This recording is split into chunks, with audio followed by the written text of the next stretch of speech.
terms of how we use our resources. We have cut crime by an above-average amount. We are performing really well, but we're now at a point where the only further cuts that we can make are to the front line. And as HMIC highlight, the thin blue line is getting worryingly thin. A man is due in court today charged with the murder of 66-year-old Graham Buck in Little Gaddesden on Saturday. 55-year-old Iain McLaughlin's also been charged with robbery and possession of cannabis. A man and a woman will also appear at court in Hatfield charged with assisting an offender. A man from Hertfordshire has been jailed for stealing £133,000 that was supposed to go to charity. Christopher McKnight took the money from his best friend after he passed away. Lee Agnew has the details. The court heard the 53-year-old from Bovingdon was executor of the will, which said the money should be given to the charity Action for Children. But McKnight transferred the money to his own bank account, which he then used to pay for a lavish lifestyle. Although attempts by the charity were made to recover the money, he avoided handing it over. McKnight from Howard Agney Close pleaded guilty to theft and was sentenced to 27 months in prison. The Care Quality Commission's hoping to improve its record on checking care homes in England by appointing its first Chief Inspector of Adult Social Care. The CQC's faced controversy because of the way it's inspected hospitals. The London Olympic and Paralympic Games have provided a boost of nearly £10 billion to the UK economy. That's according to a report published by the government. The money's come from additional sales related to the Games, new contracts secured by businesses and foreign investment. The research also suggests that more people are getting involved in sport and offering to volunteer in their community. Speaking of sport, it was Australia's day at Lords as England's top order struggled for runs on the opening day of the second Ashes Test yesterday. After winning the toss and electing to bat, the home side closed on 289 for 7. The weather, dry, hot and sunny, top temperature 27 degrees Celsius, that's 81 degrees Fahrenheit. Get the latest news and sport online at bbc.co.uk/3 counties.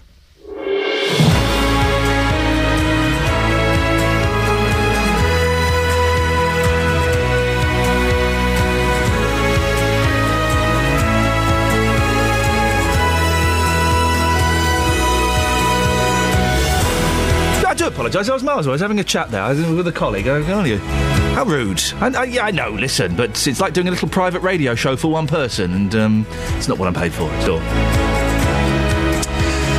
Morning, this is Iain Lee, BBC Three Counties Radio. It's a very, very nice morning out there, and it's kind of, there's a last day of term feel about the whole office today. It's not the last day of term, I believe. Unless I'm called in for a meeting straight after this show, I'll be back on Monday. So, let's crack on as per usual. It's the story that's led the news all week. Bedford Hospital and its decision to close paediatric services. Well, parents have been voicing their concerns about it. A meeting was held yesterday to look at the way forward. We'll get reaction to what's happening and find out what happened then.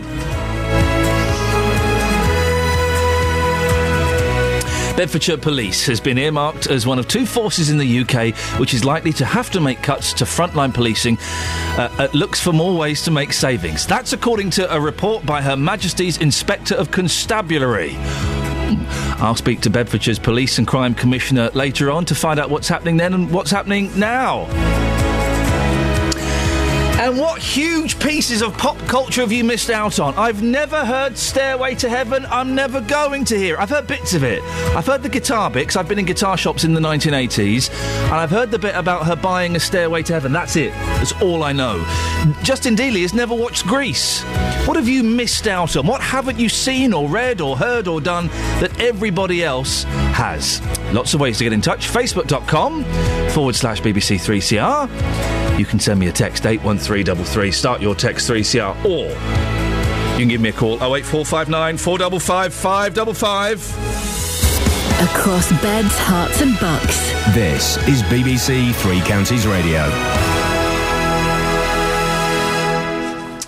Parents say they're worried for the future of children's services at Bedford Hospital. An independent inquiry was announced following a meeting yesterday, though that won't be delivered until autumn at the earliest. Political reporter Paul Scoynes was at the meeting. It was a busy meeting, wasn't it? What exactly was it about? Yes, in front of a packed public gallery, Iain. The Mayor of Bedford, Dave Hodgson, called this emergency meeting, and it was a council committee which looks at the health of Bedford. The hospital board was there, so the chair, Fiona Wilson, the acting chief executive who you spoke to when we took the programme to Bedford Hospital on Monday, Stephen Conroy, and the medical director, Ed Neal. They all were sort of fielding questions from this board of counsellors, medical professionals as well. And these questions were primarily about the problems that have been experienced at the paediatric unit at the hospital, which, just to give anyone who's not heard it a quick summary, junior doctors were withdrawn from the paediatric unit about a fortnight ago. The hospital announced that some services, including A&E and all other overnight services, will close, that they hope that that's a temporary situation. And that lack of junior doctors was withdrawn because of their sort of education board considered the low level of supervisions from consultants to have put not just the patients but also the junior doctors at risk as well. And that effectively meant that the wards couldn't function. Well, interesting that some of the bigwigs from the hospital turned up. What did they have to say?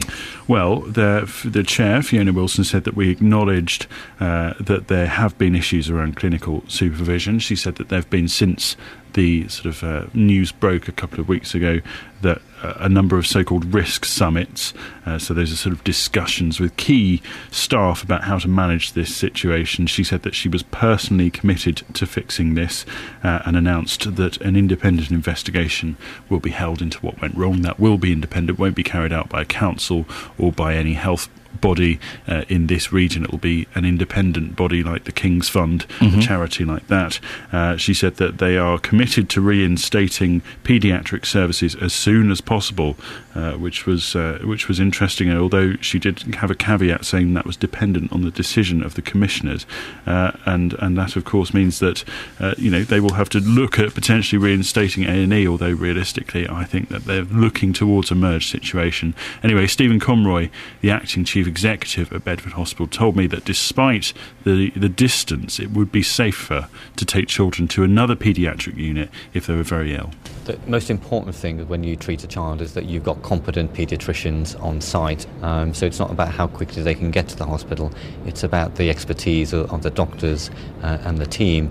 And given our reduction in doctors, we just can't guarantee to provide a full service 24/7 at present. You're going to get an independent inquiry conducted. What do you hope to actually find out through that inquiry? Okay, well, we need to understand why this happened. Having trainees removed is not unique, but it doesn't happen very often. We need to understand what were the problems that the trainees raised. They were concerned about clinical supervision, so that's working with our individual consultants. The board want to know, is this about one individual consultant? Is it about one department?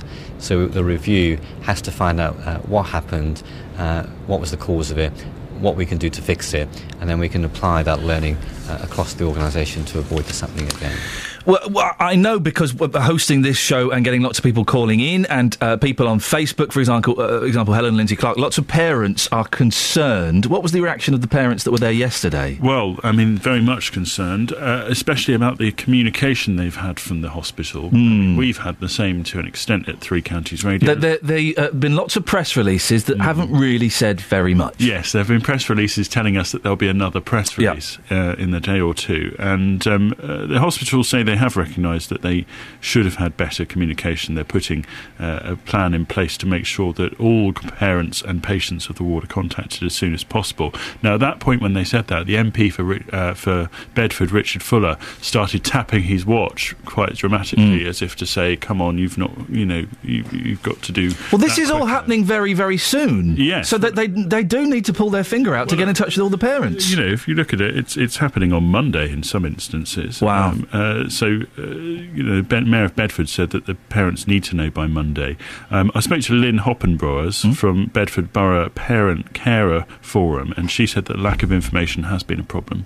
Parents don't know what to do because the alternatives haven't really been explained, publicised.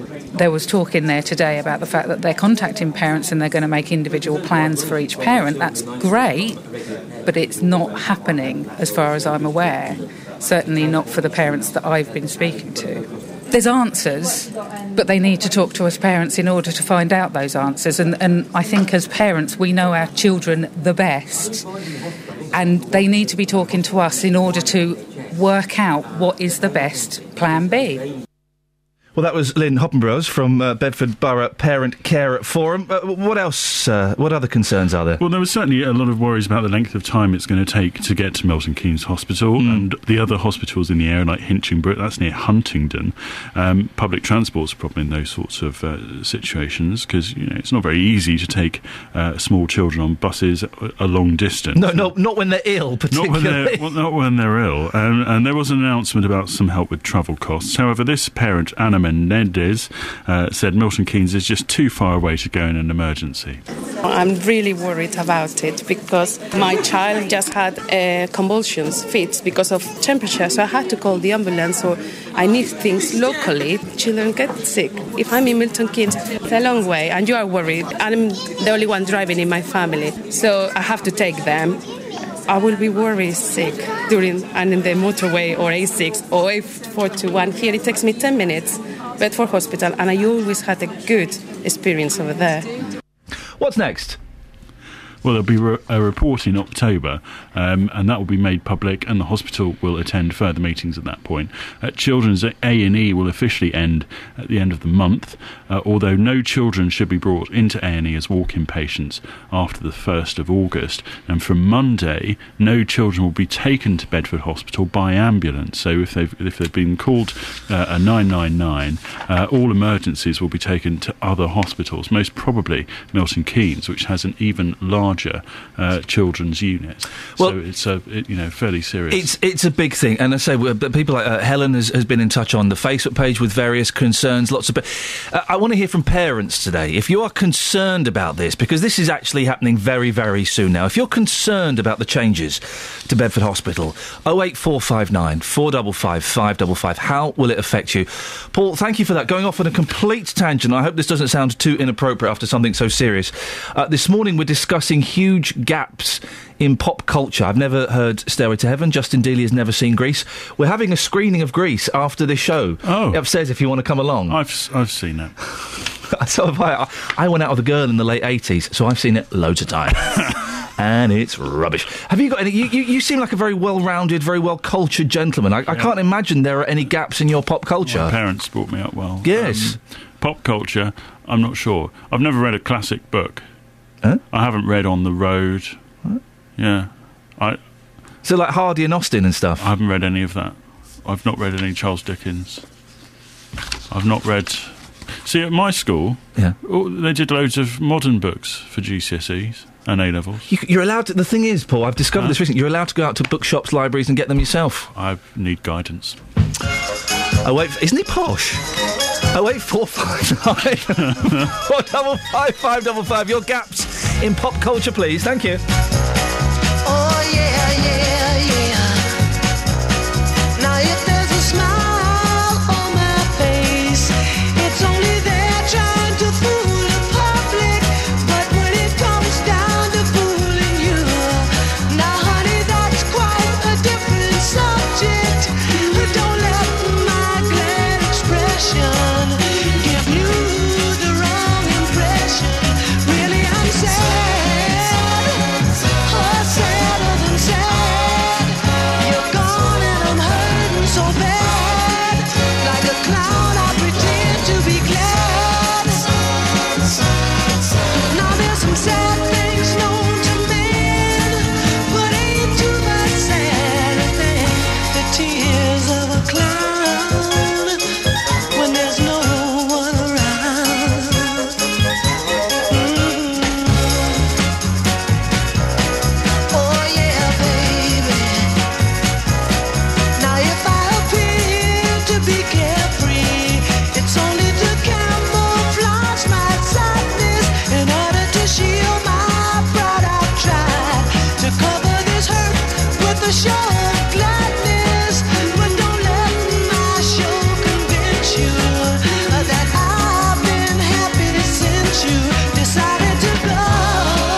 that song, isn't it? I like that. A bit of Smokey. Morning, this is Iain Lee, BBC Three Counties Radio. This morning, I'm looking for huge gaps in your pop cultural references. What things haven't you done, you heard, you haven't seen, you haven't been to, you haven't taken, that all of your friends have? 08459 455 555. Right, here's the travel with Adam. Travel news for beds, cards and bugs. BBC Three Counties Radio. Morning, thanks very much, Ian. All looking nice and quiet on the road to the three counties. Very little going on so far this morning. Everything running well on the A1 to the Black Cat roundabout, clear along the A1M, and it's looking good as you make your way down toward London. The M25 is running well through the roadworks. Thankfully, after the major problems of yesterday, everything is, of course, fully open. Got roadworks that could catch you out a little bit in St Albans. They're still doing some work on London Road. The A1081 is at the junction with Nightingale Lane, but they're hoping to have those works finished off later today. Taking a look at the trains, and there are no delays at the minute. If you're heading into London on the Tube, though, Archway Station on the Northern Line has been shut because of a power failure. Adam Glynn, BBC Three Counties Radio. Adam, thank you very much. Right, 6:17, it's Friday the 19th of July. I'm Iain Lee and these are your headlines on BBC Three Counties Radio. An independent inquiry will be held into the closure of paediatric services at Bedford Hospital. Bedfordshire's police commissioner has expressed concerns about the sustainability of frontline policing in the face of more cuts. In sport, England's women went out of football's European Championship last night after losing 3-0 to Group C winners France. Coming up, the current level of frontline policing in Bedfordshire could be under threat. Hear more next. If you want to take part in the show, 08459 455 555. BBC Three Counties Radio.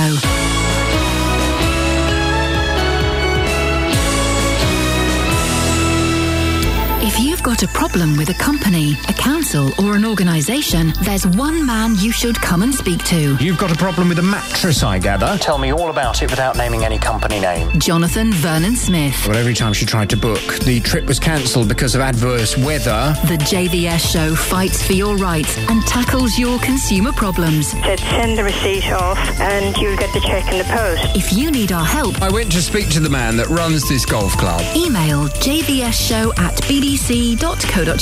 I'm just very pleased that you've got the money. And we could do the same for you. Thanks ever so much, Jonathan. The JVS Show on BBC Three Counties Radio. Jonathan's show was brilliant yesterday. I'm always a fan of the consumer hours. My favourite... I would say it's my favourite hour on radio at the moment. And that's not the kind of... I'm not telling the company line because I don't do that. But between 11 and 12 weekdays. Yesterday was amazing. He had He fell out with a consumer. He fell out with one of the consumers. I've never heard anything like it. It was wonderful. This guy was phoning up on behalf of his son because his son and his neighbour were sharing a water connection. So they weren't getting separate water into their house and he'd been paying for some... And Jonathan came up with a perfectly reasonable solution to the problem. The guy went, no, I'm not going to do that. Why should I do that? Oh, Jonathan was not happy in the slightest. It was wonderful. Wonderful. Coming up, we'll be talking about possible cuts to frontline policing in Bedfordshire. 08459 455 555. Well, this song seems to be sucking the energy out of the show. Don't worry, I'll bring it back. I wanna take you somewhere, so you know I care, but it's so cold and I don't know where. I brought you daffodils on a pretty string, but they won't flower like they did last spring. And I wanna kiss you, make you feel alright. I'm just so tired to share my nights. I wanna cry and I wanna love, but all my tears have been used up on another love, another love. All my tears have been used up on another love, another love. All my tears have been used up on another love, another love. All my tears have been used up.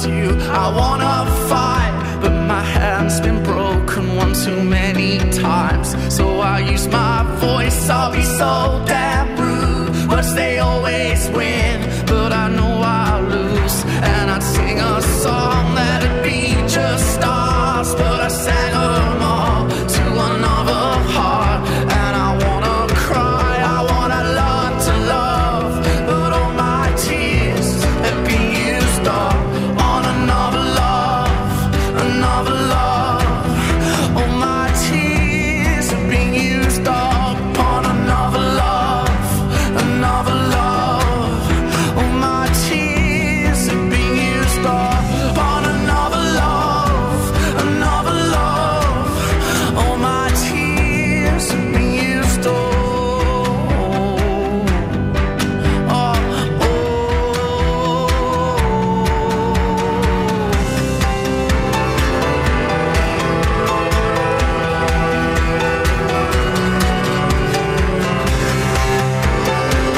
Morning, this is Iain Lee, BBC Three Counties Radio. If you want to give us a call this morning, 08459 455 555 is the phone number. Facebook.com/BBC3CR. We're talking later on about the price of petrol. Could go up by as much as 5 pence a litre. Would that affect your driving habits? Would you change the way you drive if it did? Facebook.com/BBC3CR. But before that, the current level of policing, of frontline policing in Bedfordshire, could be under threat. Her Majesty's Inspectorate of Constabulary, you try saying that at 6:20 in the morning, a group independent of the government and the police, says it's concerned about the force's ability to maintain its service to the public when faced with further budget reductions. They have until March 2015 to make savings of £19.4 million. Well, Zoe Billingham from HMIC told Drive yesterday that with lower than average funding, Bedford may soon struggle to know where further savings can come from, with little option but to cut frontline police officer numbers further. If you've achieved efficiencies in every other part of your organisation, there could come a time when the only place you can turn is to cut into what's already a very thin blue line in terms of frontline workforce in Bedfordshire. So that's our concern. It's not an immediate, clear and present danger now. It's an issue that we flag to the force and the Police and Crime Commissioner so that collectively we, the service and Bedfordshire, can work out ways of dealing with this. Well, joined now by the Police and Crime Commissioner for Bedfordshire, Ollie Martins. Morning, Ollie. Morning, Ian. Do you agree with the HMIC? Will you have to look at cutting frontline officers? Well, first of all, the good news, which is that HMIC says that pretty much we've got one of the most efficient and effective police forces in the country.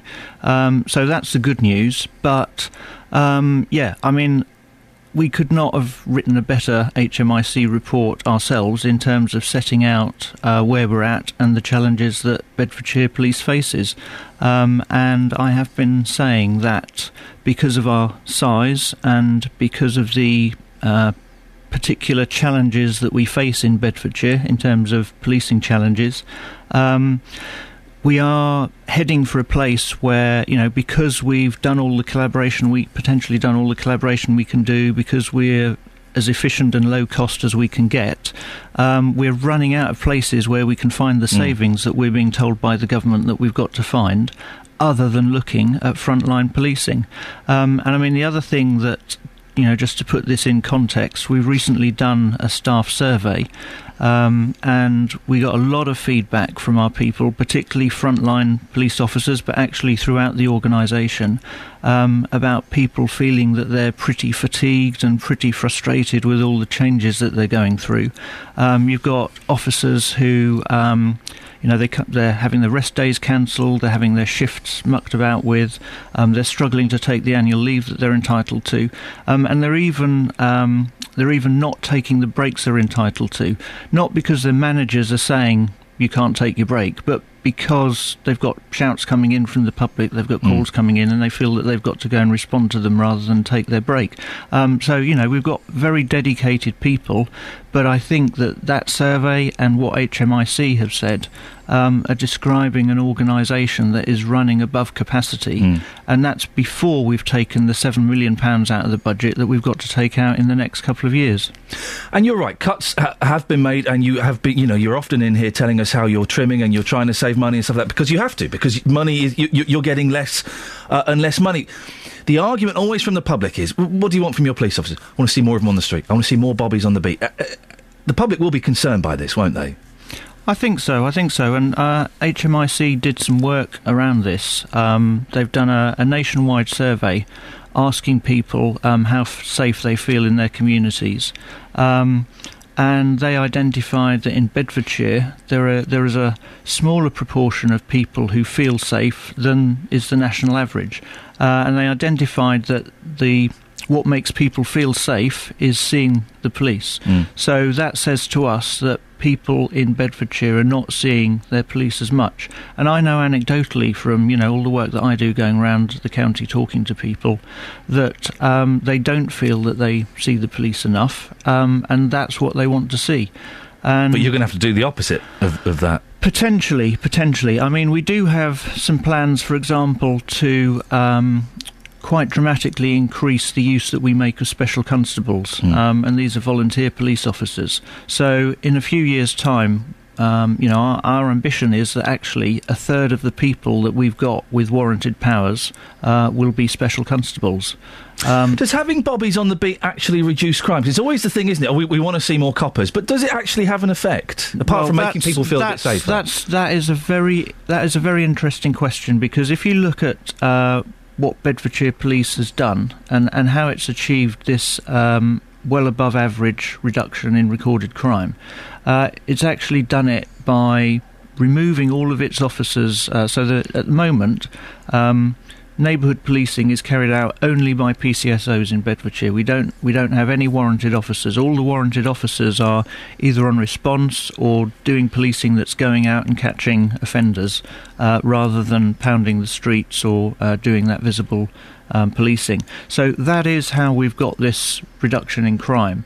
But if we're going to continue to have the public's confidence, then we're going to have to do that visible policing. It's that visible policing that gives the public the confidence in the force. You can't win, can you, Ollie? Because this money is huge. You have to make huge savings. So you either overspend, or you take, in inverted commas, proper coppers, and no disrespect to PCO, but you have to take police officers off the street. So you're going to look like the bad guy, whatever you do, aren't you?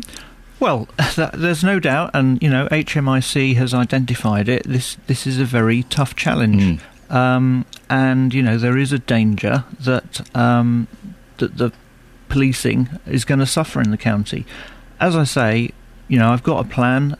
It's about doing even more collaboration with neighbouring forces. It's about extending collaboration more broadly across the public sector in due course.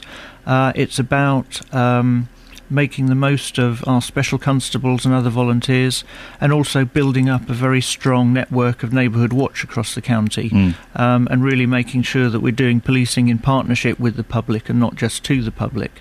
So, that plan is all about protecting frontline policing. So I'm going to be working very hard. The Chief Constable is going to be working very hard with me, doing everything we can to avoid making these cuts to the front line.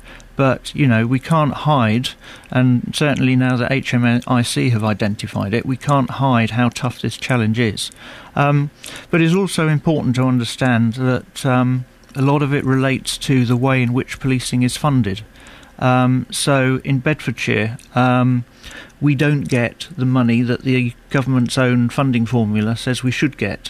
There's this thing called the damping mechanism, which it's quite early in the morning to explain how it works, but it basically means that we get docked between £2 and £3 million a year, less than the funding formula says we should be getting.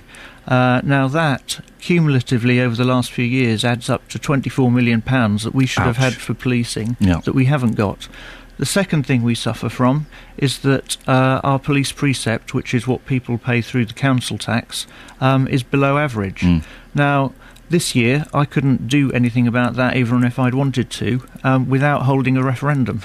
If I wanted to go above 2%, we have to have a referendum. If we have a referendum, we have to pay for the referendum. And then potentially we also have to pay to send people out new bills. So it's effectively a cap. So you can't even do anything about that element of how policing is funded, even if I wanted to. So these are issues that the government needs to look at, and that's on top of the cuts that they're making. I don't envy the decisions you have to make at all. Ollie, thank you very much for coming in. 6:31, let's get the travel now. Travel news for beds, cards and bugs. BBC Three Counties Radio.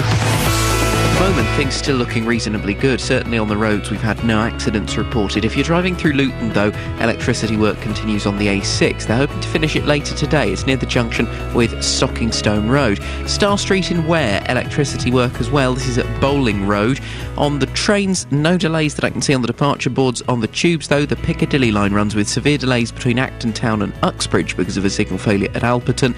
And if you're using the Northern Line to get into London this morning, Archway Station is closed because of a power failure. Adam Glynn, BBC Three Counties Radio. Thank you, Adam. 6:32. Here's the news and sport with Catherine Boyle. Across beds, hearts and bugs. This is BBC Three Counties Radio.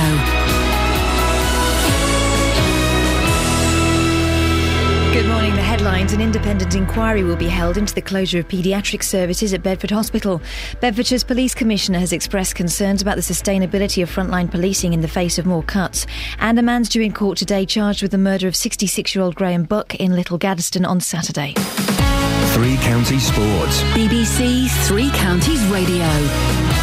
It was Australia's day at Lords as England's top order struggled for runs on the opening day of the second Ashes Test. After winning the toss and electing to bat, the home side closed on 289 for 7. Pat Murphy was watching. A fluctuating day ended with Australia on top, due mainly to the occasional leg spin of Steve Smith, who took 3 wickets in the final hour, including Iain Bell for 109 and Johnny Bairstow for 67.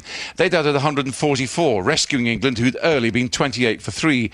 Bell played superbly, becoming only the fourth England batsman to score centuries in 3 successive Ashes tests, while Bairstow, reprieved on 21 when bowled by a no-ball, looked secure enough till he was caught and bowled off a full toss. Smith's success proved that the ball is turning already, and that'll be noticed in the England dressing room. In football, England's women were knocked out of the European Championship after losing 3-0 to France last night. The defeat saw them finish bottom of Group C, although the England coach Hope Powell insists she wants to remain in the job.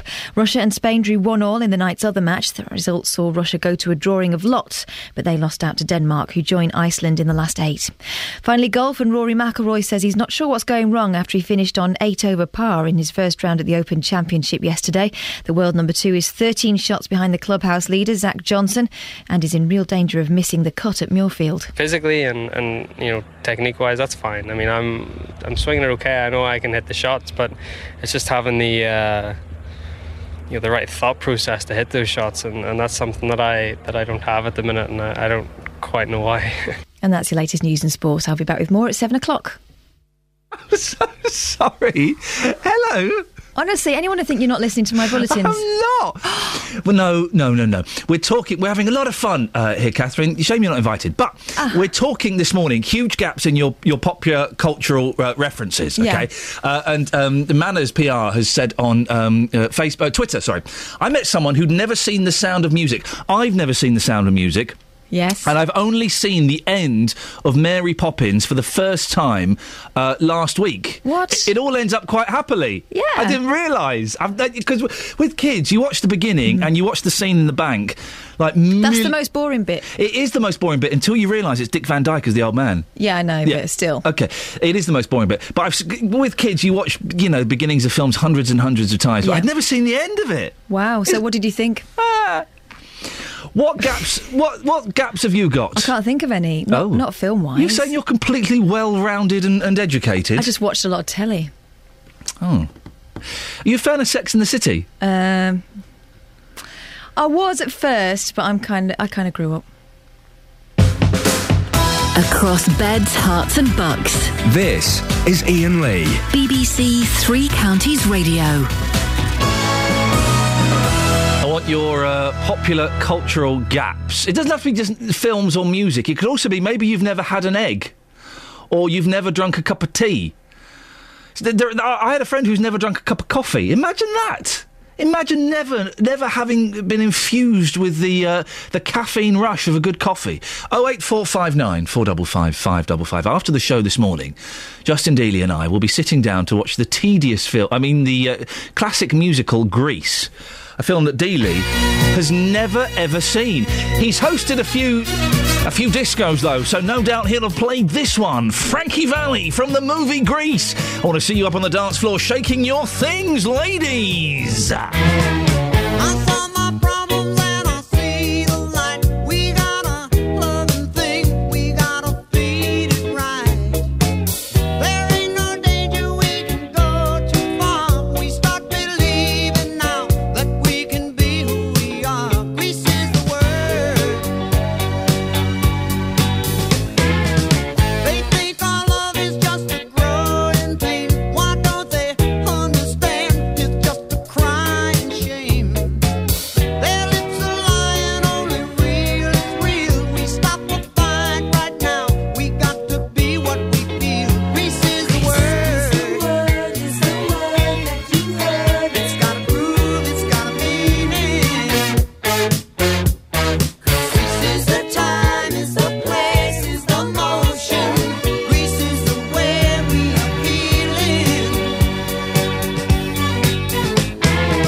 Watching this, 9:10 with Justin Dealey and a fried egg sandwich.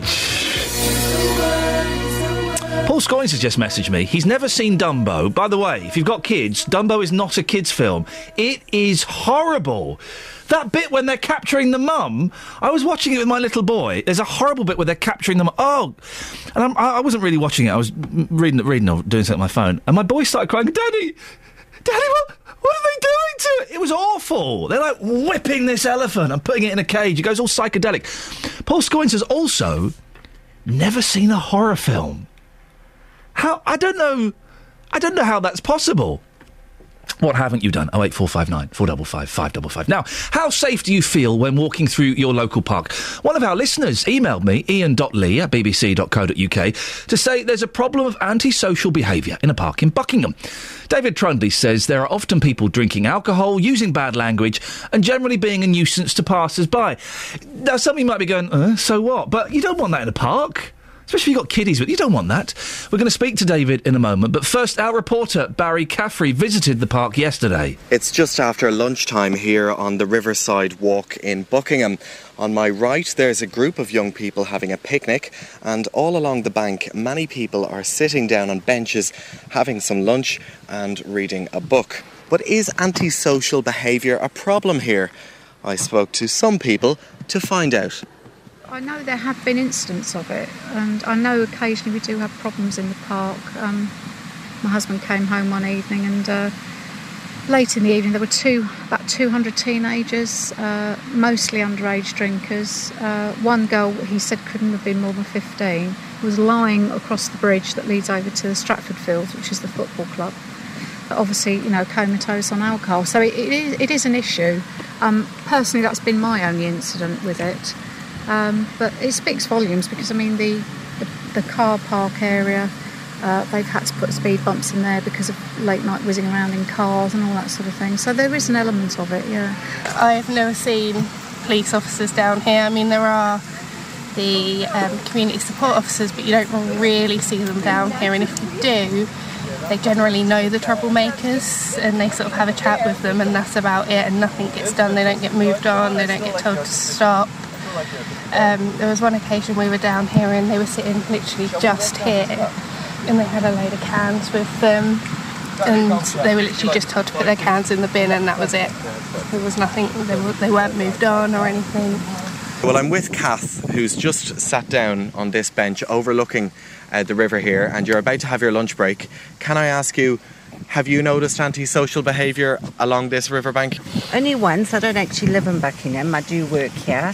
I came down at lunchtime and there was a young crowd of girls and boys, and their language was really rude and disgusting and very loud, so you could hear it probably the whole way along. And what did you do? Does that put you off coming down here?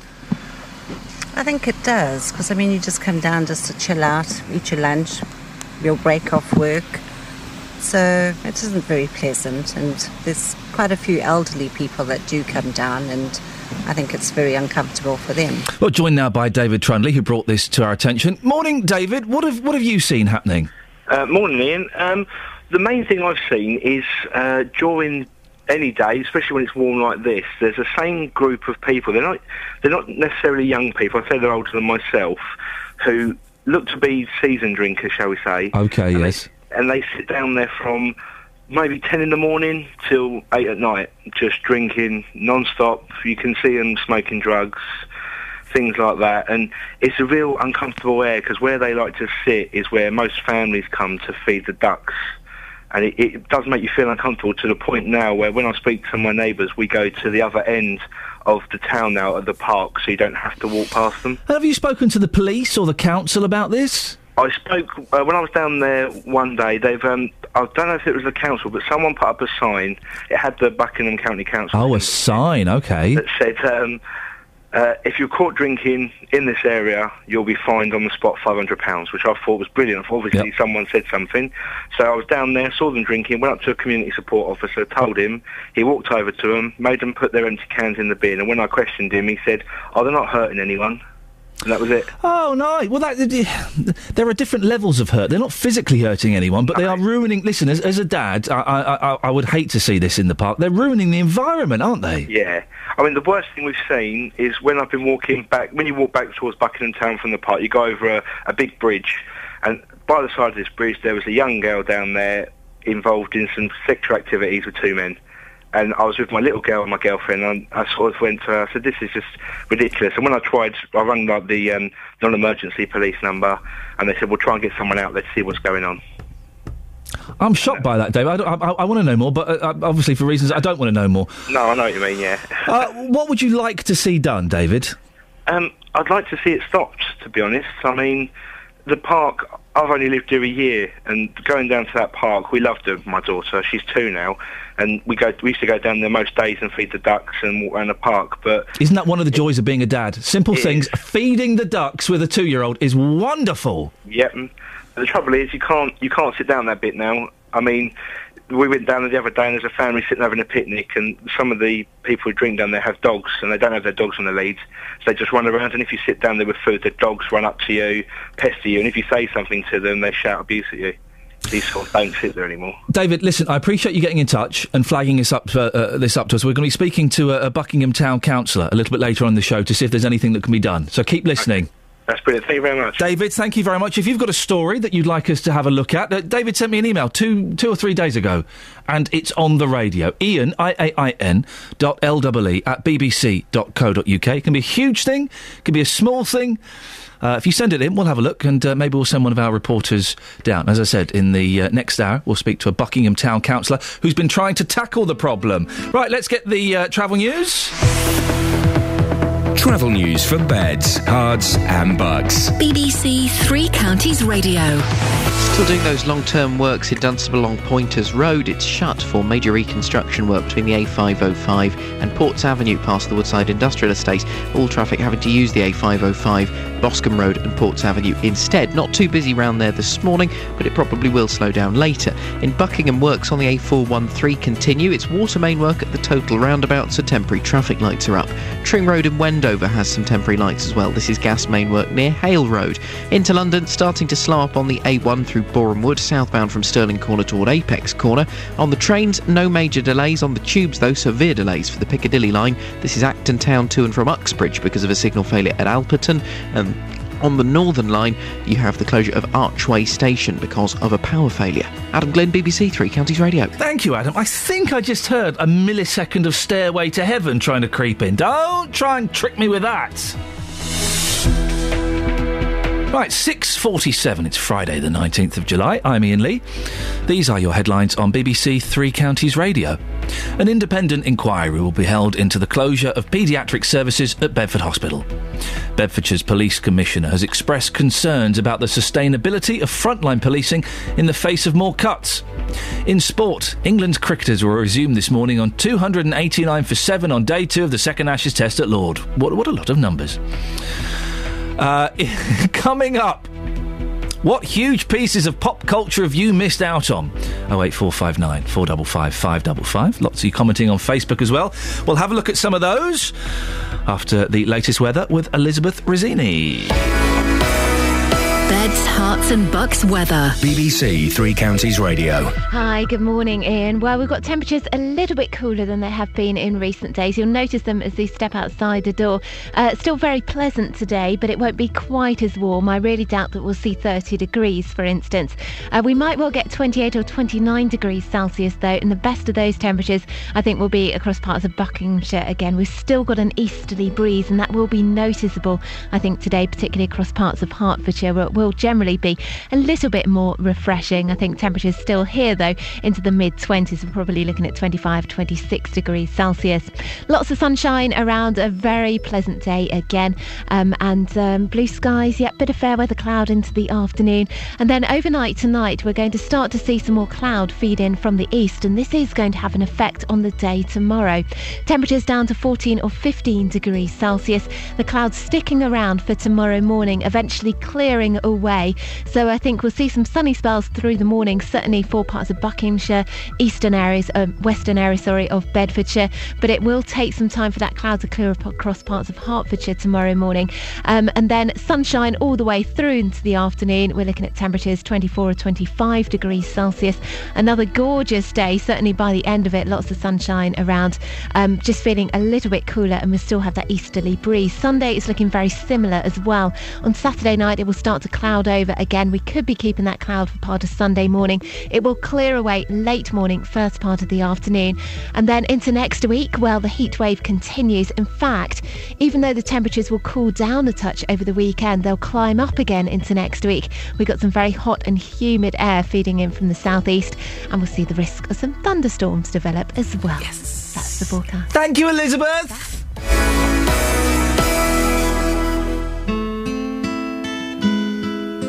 Oh, no, now listen, I know what this is, because I've heard this bit. Stop this. That's the beginning of Stairway to Heaven. Now, don't do that, Kelly Betts. That's very, very naughty, because I've never heard Stairway to Heaven. I've heard bits of it. I've heard that bit.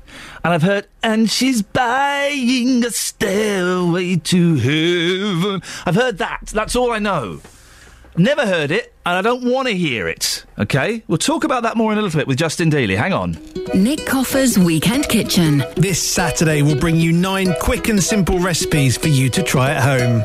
a delicious lemon and raspberry tart. You come to an end of a meal and you think, I couldn't eat another thing, but funnily enough, you can slide down a slice of this. Italian summer chicken. It's a whole potpourri of different flavours all hitting each other at the same time. It's brilliant. And a Cheats caramel and honeycomb dessert. My children would just die for this. That's the thing. I'd have to keep stopping them going back and getting some more. To get all the recipes, listen from midday on Saturday for all the details. Nick Coffer's Weekend Kitchen on BBC Three Counties Radio. Now, Saturday night, 8 o'clock, Gareth Lloyd hosts BBC Introducing. It's a show which supports unsigned and upcoming musicians from Beds, Herts and Bucks. So if you're in a band or you're a singer or whatever, you can upload your tracks to bbc.co.uk Introducing. It might get played on that show, which is fine. You know, it's a niche bit of programming. Well done, thumbs up, we're doing something for the community. It might, more importantly, get played on my show. And the person who chooses the tracks that get played on my show is Kelly Betts. Morning, Kelly Betts. Good morning. Kelly, now, quite often, some of the songs on BBC Introducing, you know why they're an unsigned band, and you know that the chance of them getting signed are less than nil. This one we're going to hear today, any good? It's very good. Why did you choose it?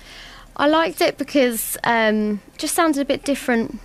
I quite liked it. Okay. Loved his voice. Alex Bailey. Alex Bailey. From yeah. Bishop Stortford. Mm-hmm.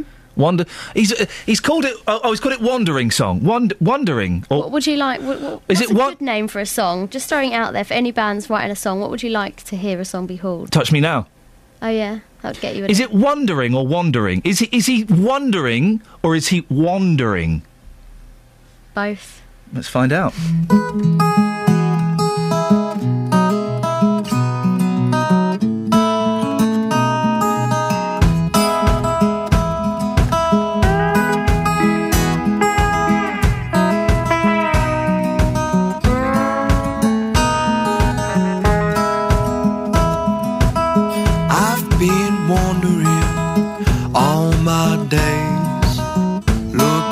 Somewhere to stay. I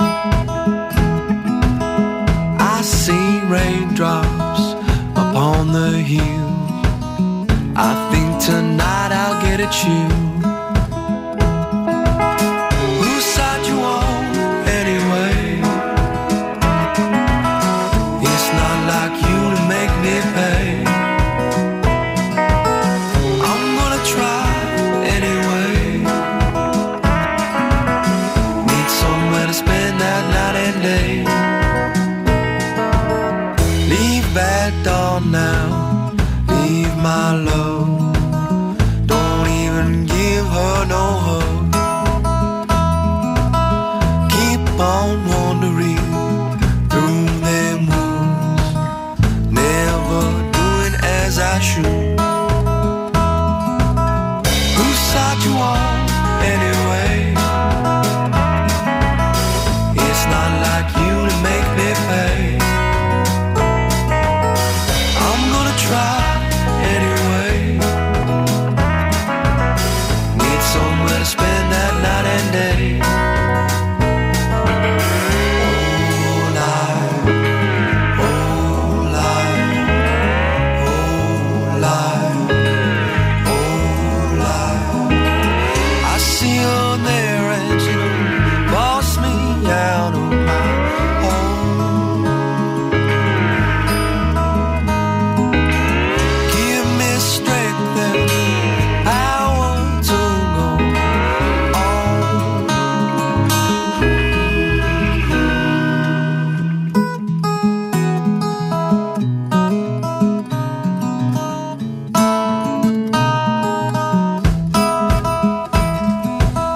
I've been wondering all my days. Looks like I found a place to stay. There's Alex Bailey. I think it's the Wandering Song, not the Wondering Song. There's a difference. I like that. That's good. I would listen to that. That's a cracking song. That's Alex Bailey from Bishop Stortford, the Wandering Song. You can hear more music from the Three Counties on BBC Introducing every Saturday from 8. Night and day.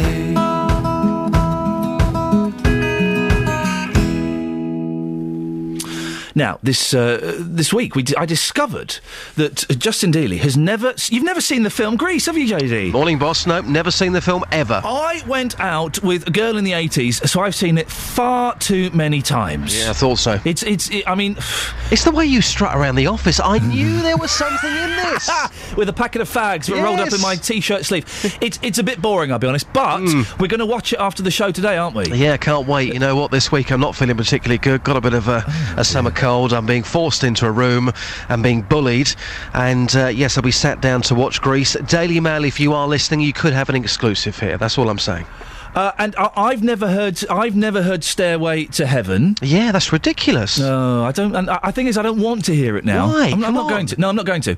Why? Not going to. Why? It's my thing now. Why? It's my thing. Why? But I want to find out what other bits of pop culture have people missed out on. You've been speaking to some people, haven't you? Yes, I'm in Luton this morning, finding out what films in particular people have missed out on, and this is what people have had to say. Well, Tony, you're from the US. You're here in Luton for 2 weeks. Tell me about the classic film that you still haven't got round to watching. Clockwork Orange. I guess I just heard nothing but differing opinions about it and never got around to it. Do you like this area, by the way? Do you like it? Yes, it's a very nice area. A lot of the film was made about 15 minutes away from here, in Hertfordshire. Really? Yeah. I didn't know. Sally, Grease, is it worth watching? Not in my opinion, no. Yeah. A lot of people will disagree with that. So I'm starting obviously quite late with Grease, considering it came out back in 1978. Can you think about certain films and classic films that you've only watched in recent times? Yeah, The Sound of Music, that was in the last 5 years. Quite enjoyed that. I can see what the hype about that is. Yeah. Any others? Yeah, Gone with the Wind. Mandy, it's a beautiful morning out here. Look at that sunshine. It's fantastic, isn't it? It is, yeah. It's wonderful. Now, you like your films, don't you? Yeah. But you've never seen The Godfather? No. Can I ask why? Well, it's an old film, really. Are you eventually going to sit down and watch it? Now you put it in my mind, I probably will, yeah. Okay. And what about Grease? Were you a big fan of Grease? Oh, yeah. Oh, now look at your face. I do. I still watch that now and again. Alex, you're a bit of a film buff. You have seen Grease. Is it worth watching? Yeah, it's not too bad. That's hardly a fulfilling report, really, is it? Come on, it's not too bad. Come on, sell it to me. It's amazing, yeah. Now, in terms of things that you haven't seen, tell us about the popular culture that you feel you're missing out on still. Well, I've never seen The Godfather. I've never got round to it, really. Dexter. I will, at some stage. I'll wait for them all to finish, and then I'll get the box set and do them all in one hit. Take a week off work and watch them all in one go. Absolutely. How can someone not have seen The Godfather? Oh, no, it's ridiculous. 2 people there, in literally, 15 minutes or so, 2 people who hadn't seen the classic film The Godfather. Wowzers. Still can't believe you haven't listened to Stairway to Heaven. Not 8 minutes of pure joy. 8 minutes long? Yes, oh, I've got better things. Now, listen, Justin, we're out of time. I know you've got another Vox. We'll play it later on. Can we just have 10 seconds of it now? Would you mind? Is that okay? Well, we can, but we'll be late for the news. Oh, we'll be okay. Just the first 10 seconds. Right. This person is fantastic. Here's their views on the films they've missed out on.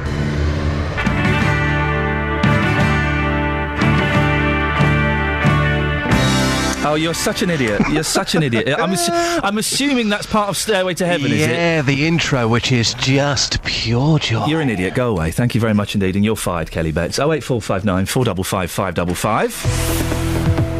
Travel news for beds, cards and bugs. BBC Three Counties Radio. Slow this morning on the A5 southbound through Markyate. It's looking busy around Lynch Hill and as you make your way down toward the M1. The M25 anti-clockwise, slow into the roadworks. Waltham Abbey to Enfield, busy as you go past Kings Langley at junction 20 and slow again from Maple Cross round to the M40. Also quite slow into London through Boreham Wood on the A1 from Stirling Corner to Mill Hill Circus. Piccadilly line tube, severe delays Acton Town to Uxbridge, signal failure at Alperton. Metropolitan line now runs with minor delays because of a signal failure at Neasden a bit earlier. And on the Northern Line, Archway Station still closed because of a power failure. Trains across the 3 counties, though, running well. Adam Glynn, BBC 3 Counties Radio. Thank you, Adam. Stop trying to sneak in bits of Stairway to Heaven on my show. What bits of pop culture have you missed? Trisha Gollop wants me to listen to the song and calls me a big baby. No, I'm not a big baby, Trisha. How rude. On FM, AM, online and digital radio. This is BBC Three Counties Radio.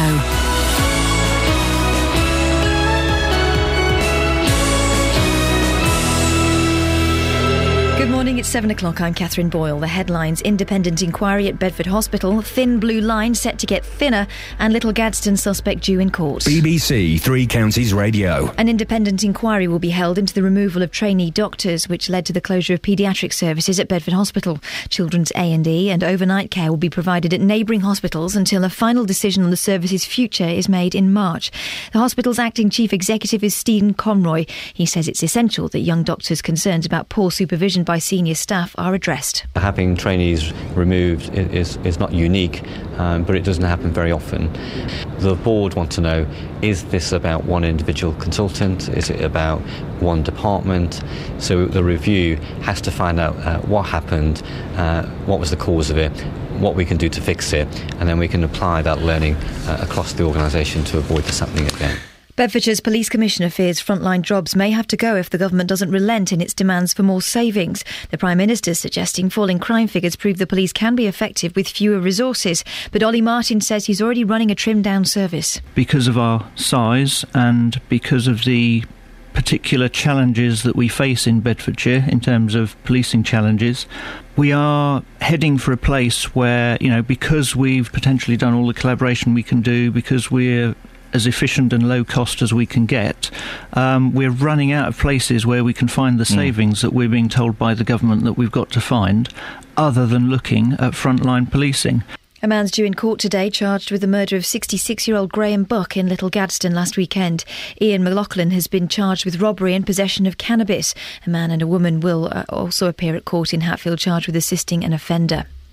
A report says last year's Olympics and Paralympics have generated a trade and investment boost to the UK economy of almost £10 billion. Both the government and the London Mayor, Boris Johnson, says the increase has come from firms securing contracts, additional sales and foreign investment. But Mike Cherry from the Federation of Small Businesses says he's not sure the boost has been felt outside London. Out in the regions, we found that the effects of the Olympics and the Paralympics and the contracts that we were expecting really didn't materialise, I suspect, as much as many people were hoping for. A lot of work went into it at the very beginning when it was all announced, and although some businesses certainly got some really good contracts, for the vast majority it just didn't happen. The Chancellor George Osborne's given details of plans to offer large tax breaks to companies involved in the extraction of shale gas. The government wants to encourage production by cutting the tax on the income generated from 62% to 30%. Environmental campaigners have described those plans as a disgrace. In sport, day 2 of golf's Open Championship is underway and Rory McIlroy has it all to do. The world number 2 said he felt unconscious and brain dead as he carded an 8 over par 79 at Muirfield. The weather, dry, hot and sunny with a top temperature of 27 degrees Celsius. That's 81 Fahrenheit. Get the latest news and sport online at bbc.co.uk/3 counties. I'm so... No. Again. No. I can't believe... Well, I can believe it. No. Stop it. Pay attention.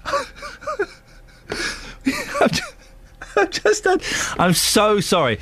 Justin Dealey has come in, okay, to have a picture taken for... I can't see, I've had a flash. To have a picture taken for Facebook of him holding a copy of Grease and me covering my ears to imply that I've never heard Stairway to Heaven. But when you have a picture taken with... when someone takes a snap, quick snap, done, right, move on. Justin has to check them, doesn't he? Oh, like Mariah Carey. He has to give them the Justin Dealey Thumbs Up Fun Award.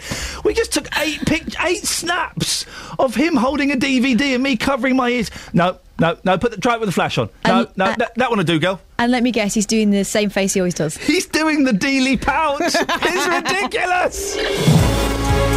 We'll put the picture online soon. You'll see. Oh, I'm blind now. I can't see. Look.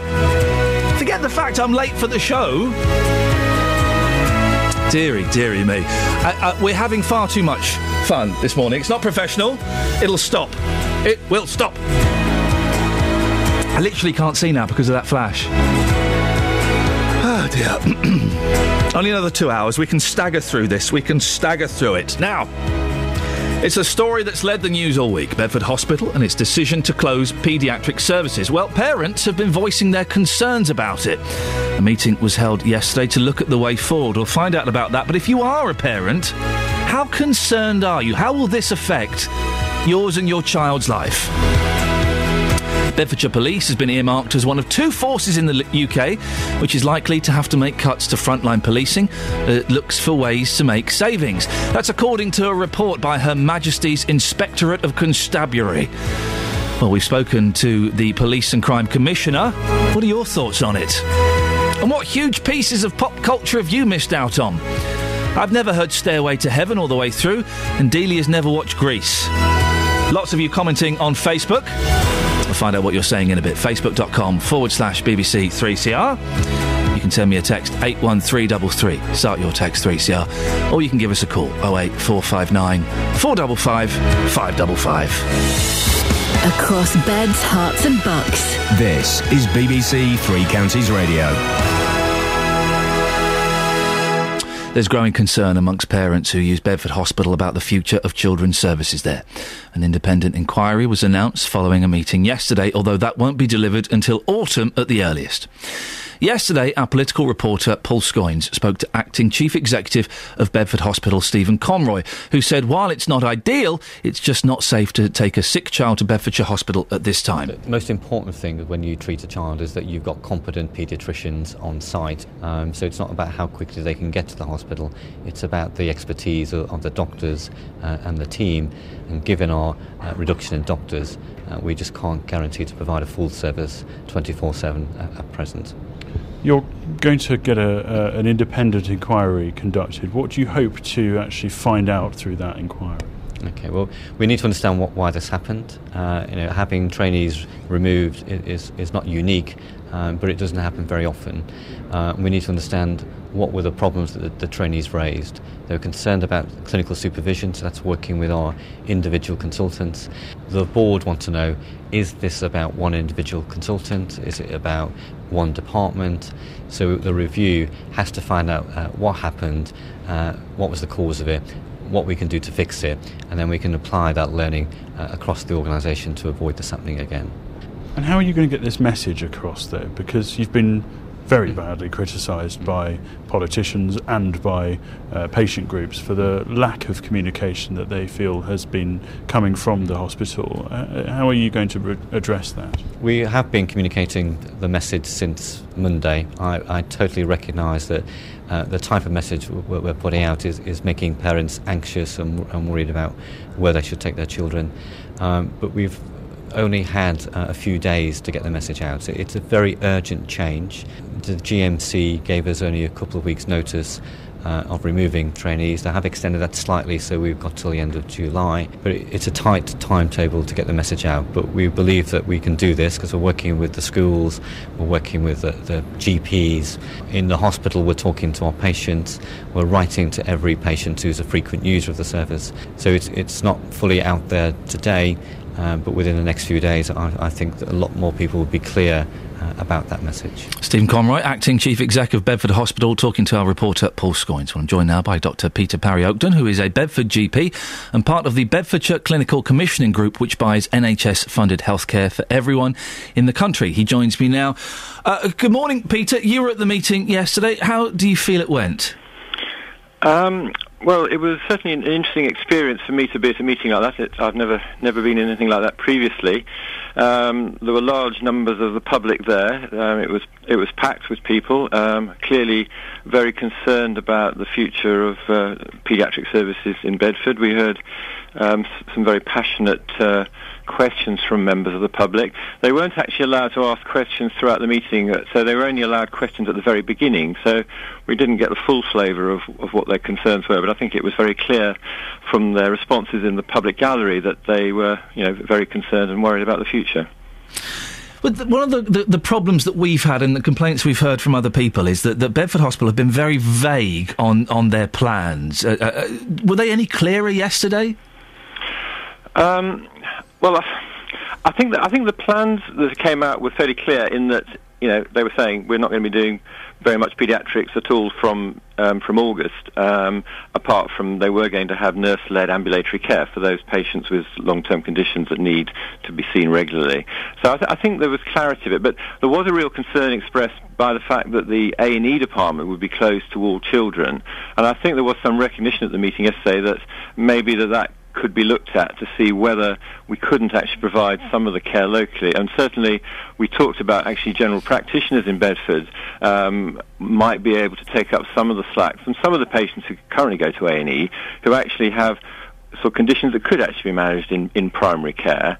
So we're looking at seeing how we could perhaps help with that to reduce the number of children that would have to travel elsewhere.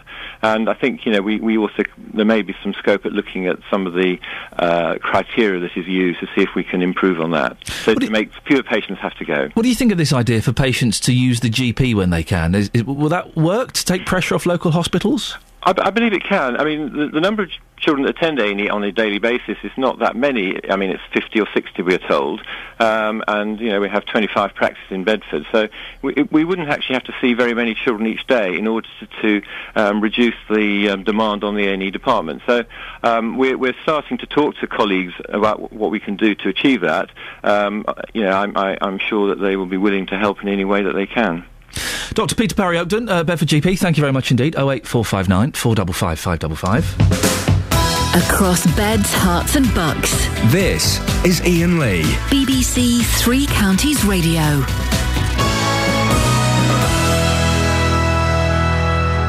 Lots of you commenting on Facebook about your gaps in popular culture. What have you missed? What have you not seen? Oh, Alison says, I went to the cinema 14 times to see Grease when it came out. It's a girl's... Aidan says, hang on a second, I've never seen The Sound of Music or Blackadder. You've never seen Blackadder or The Matrix? The Matrix is a little bit overrated. Andrew says, I've never had a blood test. I've never seen Lord of the Rings or Harry Potter films, says Darren. I've never seen Lord of the Rings. They look rubbish. And also, the thing about Harry Potter, right, I've never read a Harry Potter book. I watched the first Harry Potter film, and then a few minutes into the first Harry Potter film, I realised it's for children. Harry Potter is for kids. And you see these adults on the train reading the adult versions of Harry Potter. No, there is no adult version of Harry Potter. They are children's books and children's films for children. Anybody over the age of 15 that reads Harry Potter or watches a Harry Potter film needs to sort their life out. There endeth the rant. Carolyn Pashby says, I've never seen Titanic, never will either. I watched Titanic last Christmas for the first time. I thoroughly enjoyed it. I thought it was on. I thought, let's watch this rubbish. I thought it was a cracking film. Philip says, I've never seen The Office. Helen says, I've never watched Dirty Dancing. And Mark says, I've never seen any Star Wars or Harry Potter films. 08459 455 555. What are your huge gaps in popular culture? Let's have a quick look at the front pages. Was there a woman with her skirt blowing in the wind? Is this really... Oh, it's Kate Moss. Is this really the front page of the Times? Kate Moss wears big skirt that blows up in wind. Really? As she goes to the Ivy restaurant. I've been to the Ivy. It ain't nothing special. There was a bug in my salad. There was a bug in my salad. This was years ago when I was being courted by TV people. I wouldn't go myself, blimey. It was really disappointing. BBC chiefs broke rules over golden handshakes. Scandal of how inflated payoffs were fixed, says the Times. Holiday blows fuel price surges. Oh, there's going to be a massive fuel increase. Did you know that? It's going to go up 4 or 5 pence a litre. We'll be talking about it a bit later on. Would that affect the way you drive? Drive slower. Independent. Outcry at fresh hacking cover-up. Exclusive. Britain's FBI refuses to name blue-chip firms who commissioned corrupt private investigators. And you thought you were feeling hot, says The Guardian. There's a guardsman in, what do they call it, a bearskin, and he's sweating. Oh, he should be allowed to take it off. He's got ice underneath there. It's just packed up with ice. May warned over police cuts, 5 forces at the limit of austerity. Bobby's on the beat under threat. We've been talking about that this morning. And the Bee Gees. All the Bee Gees are in G2. Now, there's a review of a new Bee Gees biography. I'm not a massive fan of the Bee Gees, but the review of the Bee Gees biography said the author seems less concerned with their music and more concerned with their personal rivalries and drug problems. Oh, I ordered it straight away on the basis of that. It's nice watching my team chomping down on a sandwich and a biscuit, respectively. That's good. I hope they're enjoying themselves. The Daily Express. 95 degrees. It's going to get hotter. No end in sight for heatwave. And inside, 7 simple steps to beating Alzheimer's. Page 2. I've got to find out what these are. I wonder if they're the same 7 steps they printed a few months ago. 7 steps to health.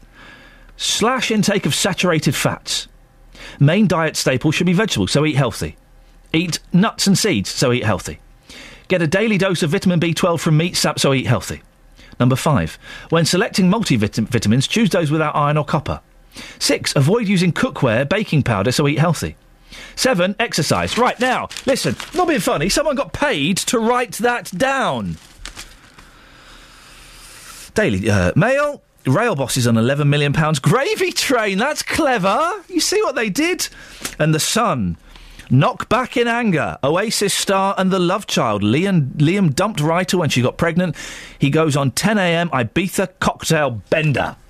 08459 455 555. Travel news for beds, cards and bugs. BBC Three Counties Radio. At the moment, things are looking particularly slow on the A5, southbound from Markyate toward the M1. The M25 anti-clockwise, heavy traffic from Waltham Abbey toward Enfield, junction 26 to 25. Then it's slow again as you go past Kings Langley at junction 20, and from Maple Cross round to the M40. Looking at the M40 on the cameras, it's all moving fine there. Sensors aren't really picking up any other major delays across the roads at the moment. If you're travelling by train, a little bit further up Virgin Trains lines into the Midlands, they've got delays possible. Birmingham New Street to Wolverhampton because of signalling problems. Northern Line Tube, well, Archway Station has reopened now following the power failure earlier today. Piccadilly Line still runs with severe delays Acton Town to Uxbridge because of a signal failure, and there was a signal failure at Neasden, meaning minor delays for the Metropolitan Line. Adam Glynn, BBC Three Counties Radio. Adam, thank you very much. 7:17, it's Friday the 19th of July. I'm Iain Lee and these are your headlines on BBC Three Counties Radio. An independent inquiry will be held into the removal of trainee doctors which led to the closure of children's services at Bedford Hospital. Bedfordshire's police commissioner fears frontline jobs may have to go if the government doesn't relent in its demands for more savings. In sport, the Manchester United David Moyes has this morning again insisted Wayne Rooney is not for sale after Chelsea had a bid for the striker rejected earlier this week. I don't know a lot about football, but I think they might be playing a little game here. Coming up, do you remember we spoke to Ken Spooner? His kids have been taken away from him 5 years ago, and he was fighting in a Zambian court to get them back. Well, we'll find out what happened to him when we speak to Ken in a few minutes. BBC Three Counties Radio.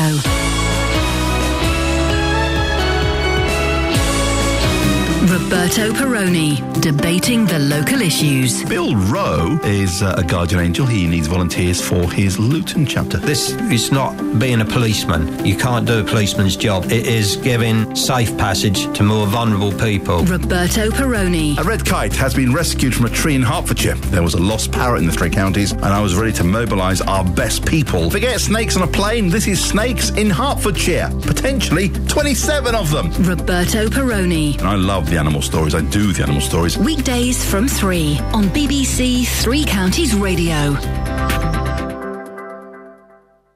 08459 455 555. Now, Milton Keynes' man was in court in Zambia yesterday, hoping to win the right to bring his sons back home. Ken Spooner's partner, Zanetta Niendwa, took their 2 young children on a family holiday to her native country 5 years ago, but never returned. As a result, he embarked on a legal case that has cost him thousands of pounds and years away from his children. The founder of an organisation called PACT, Parents and Abducted Children Together, spoke to me yesterday. Lady Catherine Mayer has been through this herself. Her former husband abducted their children and took them to Germany in 1994. She saw them for a total of 24 hours over a 10-year period. She says situations like this are not uncommon. Well, it's bigger than people anticipate, and in fact, it is a growing problem, and which is naturally the case because there are more and more international marriages, more and more travel, more and more divorces, but sometimes you also have abductions perpetrated by parents of the same nationality. Let's say 2 Brits living in America or in Germany and one of them wanting to return home, and they defy the law by taking the children without the other parent's agreement. Well, she has spoken to Ken about his case, but what happened at the hearing in the Zambian Supreme Court yesterday? Ken's on the line. Morning, Ken. Good morning, Ian. Ken, what happened? How did it go? What an amazing day. After almost 5 years of struggles, finally, Judgment Day came, and the appeal against the judgment for sole custody was dismissed, and I'm now in a position to return home with my children. Hey, fantastic! So you won. That's brilliant. Yeah. How did you feel when the judgment was announced? Oh, well, it was a very emotional time. I was very nervous all the way through the reading out of the judgment. But it's a fantastic judgment. It says everything that's happened, I just can't wait to get home with my kids now. So have you got your kids with you? No, not right now. The court ordered that they be handed over to me within 4 days of the judgment. It's going to happen. It may happen today, tomorrow, but certainly by Monday. Is it definitely going to happen, Ken? Are you not worried that she's going to do another runner? There's always something in the back of my mind that says, hey, there's alarm bells here, be careful. And it won't be real, of course, until I'm in England with my voice. And what's the plan when you get home? A massive reunion, I think. My mother hasn't seen her grandchildren for 5 years. My sister and nieces and nephews and cousins and, the whole family, really. I mean, this affects more than just the parent and the children involved. Yeah, of course it does. It's the whole extended family. And when are you looking to fly home? What have you got a date in mind? I haven't, no. I'm kind of keeping it under wraps a little bit for now. Right. But I think certainly within the next week I should be home. Ken, listen, give us a call next week. Just let us know that everything's okay and you've got the kids home. But that is fantastic news. Congratulations. Thank you so much. I'm over the moon. I bet you are. Of course you're over the moon. You've got your kids back. Superb stuff there. Isn't that fantastic? Imagine that. We were talking about this yesterday. It's more common than you think that one parent nicks off with the kids. Imagine how that would feel. Just taking the kids for holiday for a week. Oh, okay, fine, yeah. Been back in a week? Yeah, no worries. 2 weeks later, when are you coming back? About that. We're not coming back and you're not going to see them again. How on earth would that make you feel? That must be terrible. We're asking this morning, your gaps in popular cultural things. What haven't you done? I've never heard Stairway to Heaven. Justin Dealey has never watched Grease. He's planning to watch it after the show this morning. I'm supposed to be involved in it. I might try and nick off early, if I'm completely honest about it. What things have you never heard, have you never seen, have you never done? Scott on the Twitter says he's never seen a musical in a theatre. Musicals in theatres are weird. I'm not really a fan. I like Jersey Boys, but that's not a proper musical. Those shows where it's lots of hits of bands, I don't really class those as musicals. I like Hair, and not just because you see them in the Nuddy. Although that bit is good. That bit is very, very good. But I do like Hair. Musicals in theatres are weird, though. I get a little bit uncomfortable when they start singing. Because where are we supposed to look? 08459 455 555. Here's something that's going to affect all of us. There are warnings. We could be on the verge of a big rise in petrol prices. So if you intended to go on a driving holiday in the UK to keep costs down, it may end up being a little bit more expensive. The AA says prices could soar by 5 pence a litre. On average, both petrol and diesel prices have already increased by 1 pence a litre in the last month.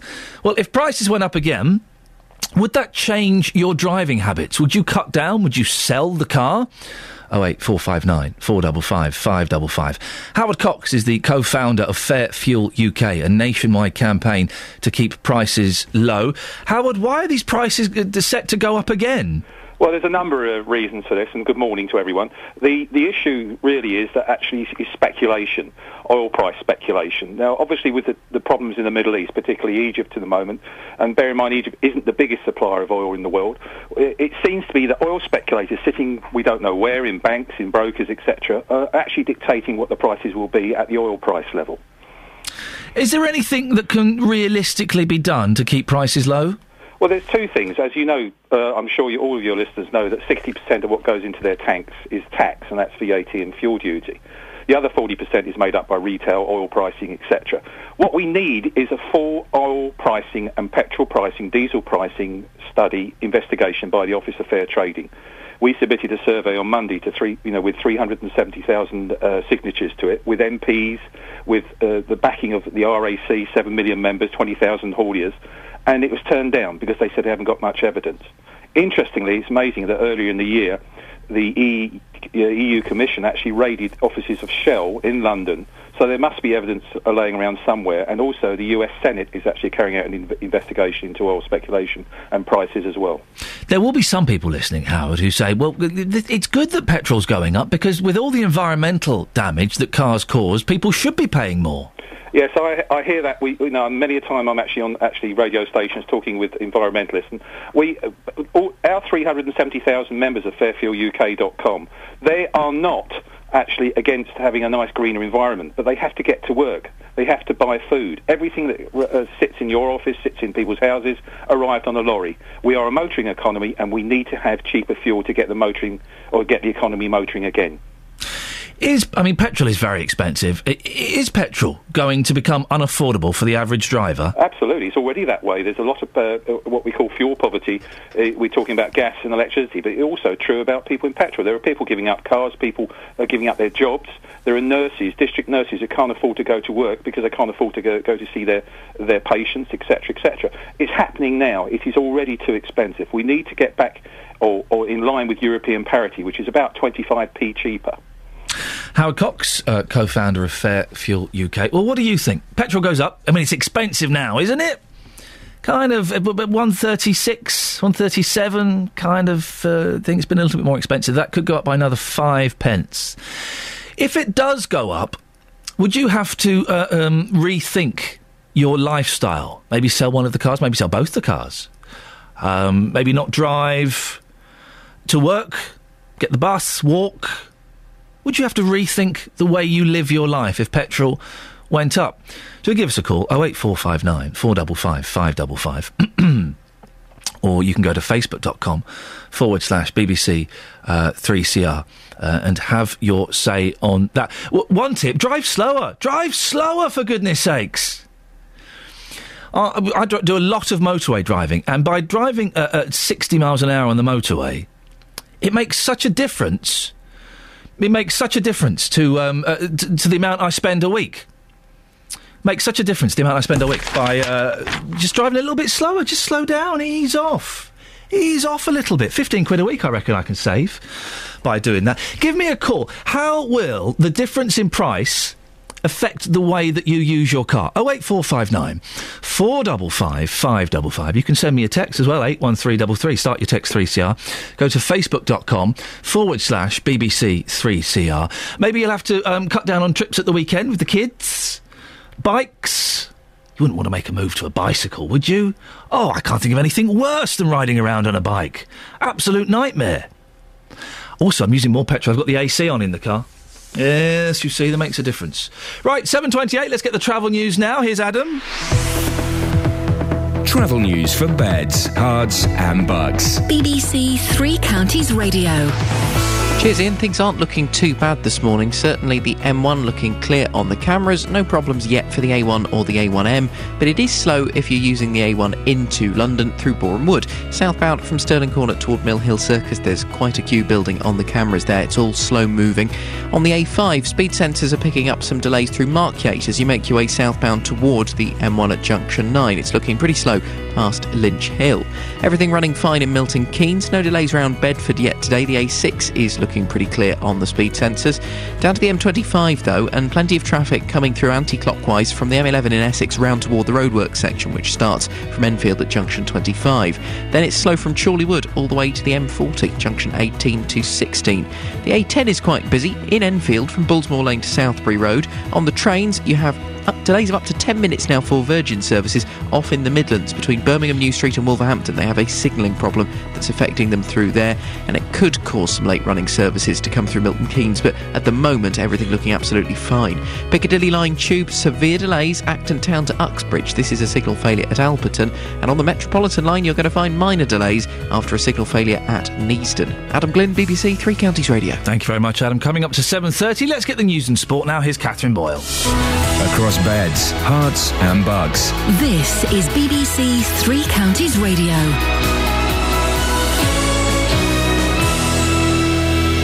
Good morning. The headlines. An independent inquiry will be held into the removal of trainee doctors, which led to the closure of children's services at Bedford Hospital.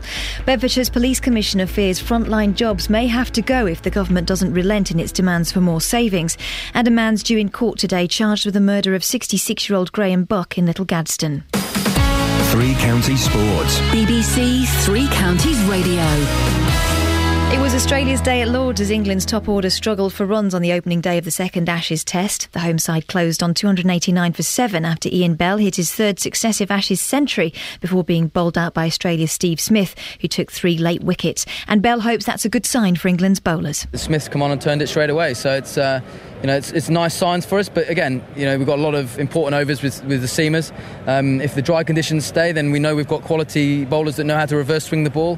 And then obviously the later the game goes on, the spin's going to come into it. Day 2 of golf's Open Championship is underway and Rory McIlroy has it all to do. The world number 2 said he felt unconscious and brain dead as he carded an 8 over par 79 at Muirfield. American Zach Johnson's the clubhouse leader on 5 under par. England's Oliver Fisher and Scotland's Martin Laird are best placed Britons on 1 under, while the US Open champion Justin Rose ended the day on 4 over. Hope Powell says she absolutely still has the appetite to remain as England women's manager, despite her side crashing out of the European Football Championships at the group stage last night. A 3-0 defeat by France ended their campaign. And Chris Froome was penalised 20 seconds for taking food inside the final 5 kilometres on yesterday's stage 18 of the Tour de France. Despite the punishment, he was still able to increase his overall lead to 5 minutes 11 seconds with just 3 stages remaining. I was running out of sugars there towards the end, so we'd actually had a little bit of a mechanical problem with the car earlier on, so I think it wasn't with us towards the bottom of the last climb. And that's your latest news and sports. I'll be back with more at 8 o'clock. That's just cocky, isn't it? Well, that's I think arrogance. With 5 minutes to spare you can be, can't you? Yeah, you're so far ahead. You stop for Le Big Mac. That's just taking the mick, isn't it? I think you should sit there and wait till they're in sight and then pedal off again. Exactly. Where have you been? I'm waiting for... Oh, no, not really! Across beds, hearts and bucks. This is Iain Lee. BBC Three Counties Radio.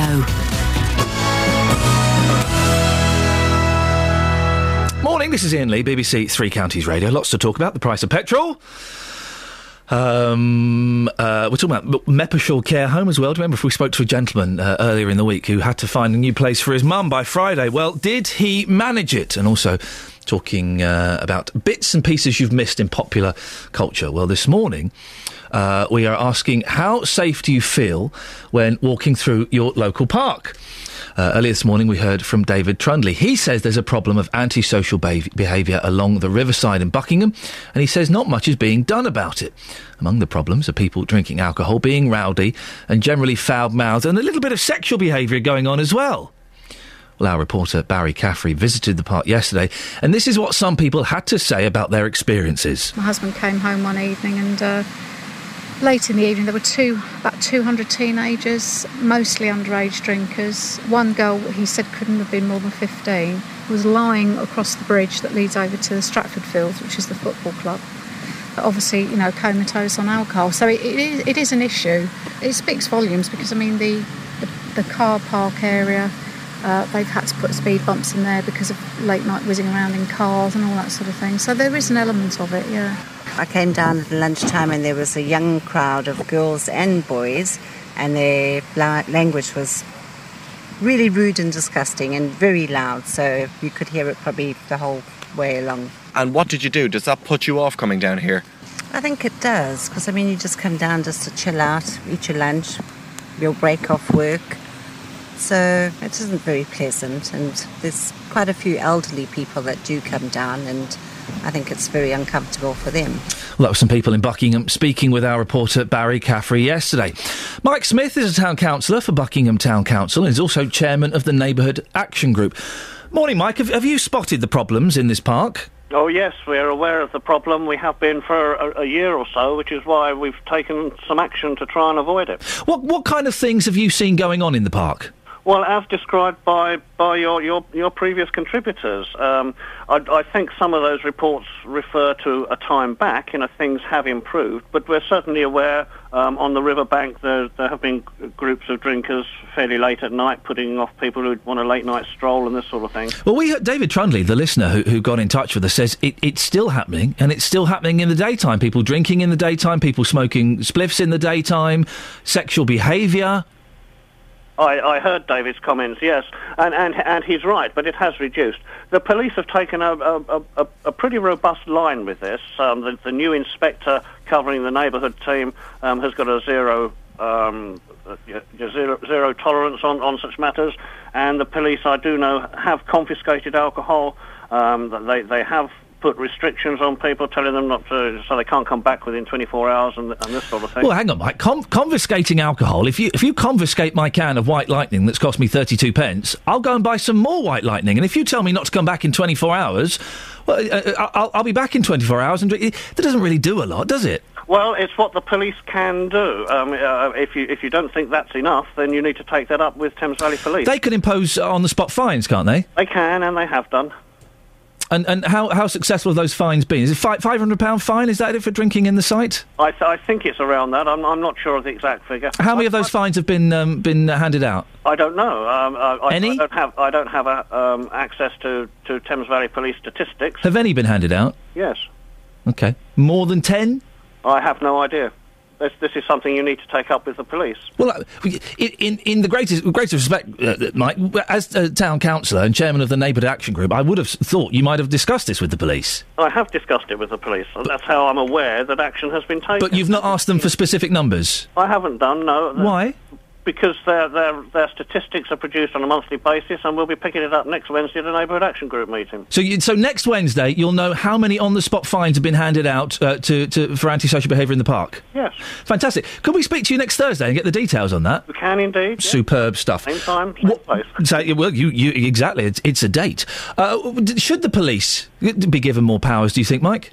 I think they've probably got enough powers. They tend to take a fairly soft approach to start with and then get hard, which is I know they've been doing with a particularly hardcore group of drinkers on the riverside at Buckingham. So if there is a hardcore group of drinkers that keep returning, obviously there's not enough being done. If they keep coming back... I think they're local people, so they do keep coming back, yes.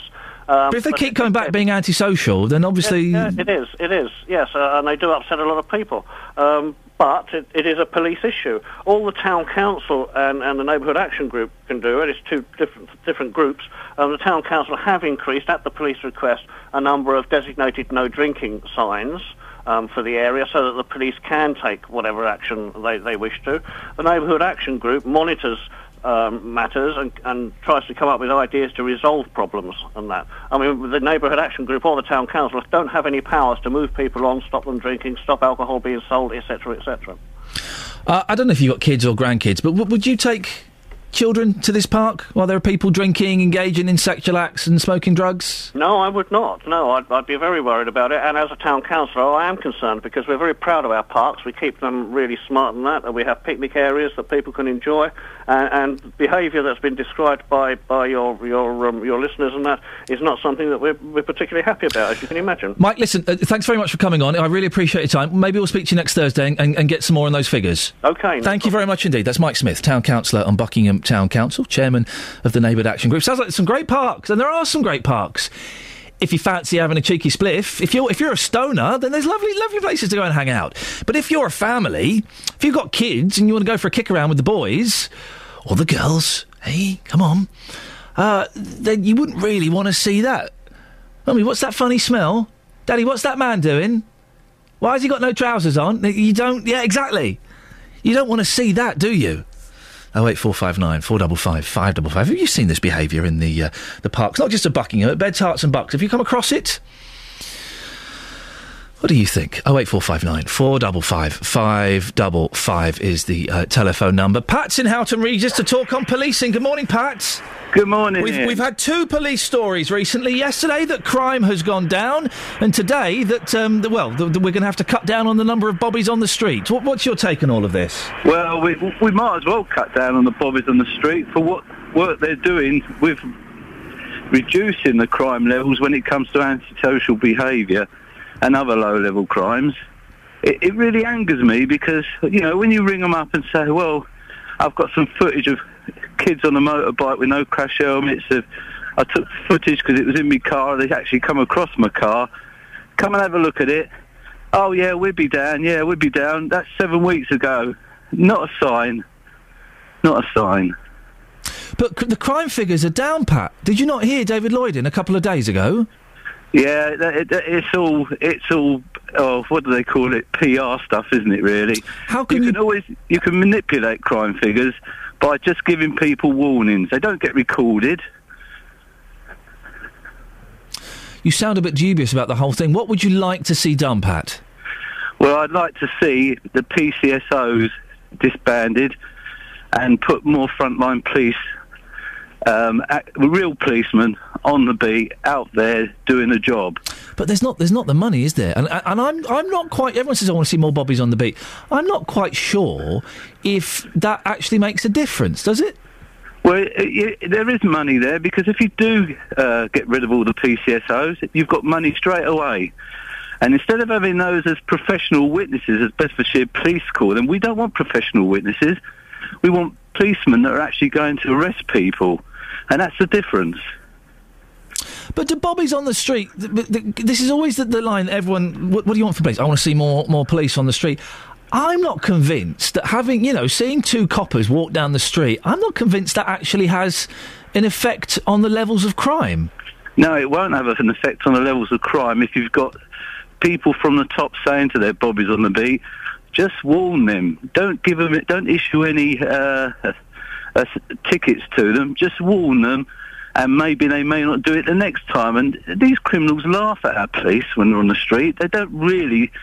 They're not given the powers that they really strive as policemen to use, and that's what they need to have, those powers back. Pat, thank you very much indeed. Pat in Houghton Regis. Well, what do you think? 08459 455 555 after 9. JVS is asking, do you honestly think we need more police on our streets? Across beds, hearts and bucks. This is Iain Lee. BBC Three Counties Radio. Doing, doing, doing. The Bee Gees are everywhere. Why are the Bee Gees everywhere? They're in the G2. There's a new book out about them. They're on the front of the garden. Why are the Bee Gees everywhere? Oh, the Lion is doing a tour, isn't he? I think. What's his name? Barry Gibb, the last surviving Bee Gee. And he's given up his retirement to go back on tour. I never really got the Bee Gees. I'm not a massive Bee Gees fan. I like the early 60s stuff. I like, what do they call it? I like Words. I like I've Got to Get a Message to You, which I think is about a man being hung. Lots of songs in the 60s are about men being hung. Who could name another song about a man being hung? Anybody? Tom Jones, Green Grass of Home. It's about him being hung. And that was, here's a thing. The song before that was called Delilah. What's that about? It's about him stabbing a woman. The next song, Green Grass of Home, about a man being hung. Isn't that interesting? You couldn't release a song now, could you? About, oh yeah, my girlfriend cheated on me, so I stabbed her. Kicked down the door and stabbed her. You couldn't do that. It's a weird concept for a song. Tom, got a great song for you. Think it's going to be a smash hit to follow up with It's Not Unusual. Oh yeah, lovely. What's it about then? Well, basically, you see a silhouette of your girlfriend having a bit with another fella. Oh yeah, lovely. Sounds great. Go on, what happens next? Well, you kick down the door and you stab her. Fantastic. Oh, fantastic, boys. We'll do that. Yeah, lovely. You wouldn't get it now. You wouldn't get Justin Bieber doing a song about about putting a cap in someone's backside, but maybe you would. You never know. 08459 455 555 is the telephone number. If you want to give us a call, quick look at the front pages. The Independent, outcry at fresh hacking cover-up. And blood money. Guess what's just been flogged off to private equity? What? They're selling our blood? Now, that's a scoop. The government has been accused of gambling with the UK's blood supply after selling the state-owned NHS plasma supplier to Bain Capital. The US... We've sold our blood to the Americans? No. We used to own that island over there, and do you know what? I think it's about time we went back over there and took it back. They're not getting our blood. They're not getting our blood, are they? The Times. Kate Moss has a skirt that's blown up in the wind, just as there were some photographers there. There's a coincidence. The Guardian. There's a sweaty man. There's a sweaty man on the front page. That's not news. You should have seen me last night, naked, sweating like nobody's business. Incompetent? I admit I used the wrong word, says Murdoch. Rupert Murdoch has admitted he was wrong to describe phone hacking and corrupt payments investigations by police into his company and its journalists as incompetent in a letter sent to the chairman of the Commons Home Affair Select Committee. Oh, yeah, all right. You were wrong, were you? Rupee? Well, you were wrong. 08459 455 555 is the telephone number. Can you hear the wind? No, I recognise that as Led Zeppelin. I'm guessing that's Stairway to Heaven. Stop it! Travel news for beds, cards and bugs. BBC Three Counties Radio. They're very determined, aren't they, Ian? Really? They're keen to get it in. I'm not listening to Stairway to Heaven. Yep, I respect your decision. The M1 northbound, as you make your way over toward Northamptonshire, there's a lane closed off between junction 16 at Daventry and 17 at the M45. Lane 1 is closed there. We're not sure why. Could be an accident, could be a breakdown. We'll give you an update on that as soon as we have it, but certainly something to be aware of if you are travelling north this morning. Things looking clear on the southbound side of the M1. No problems as you make your way past Milton Keynes. All looking good round Luton and down toward London. The A5 quite busy though. The A5 slow in Markyate from Lynch Hill down toward the M1 at junction 9.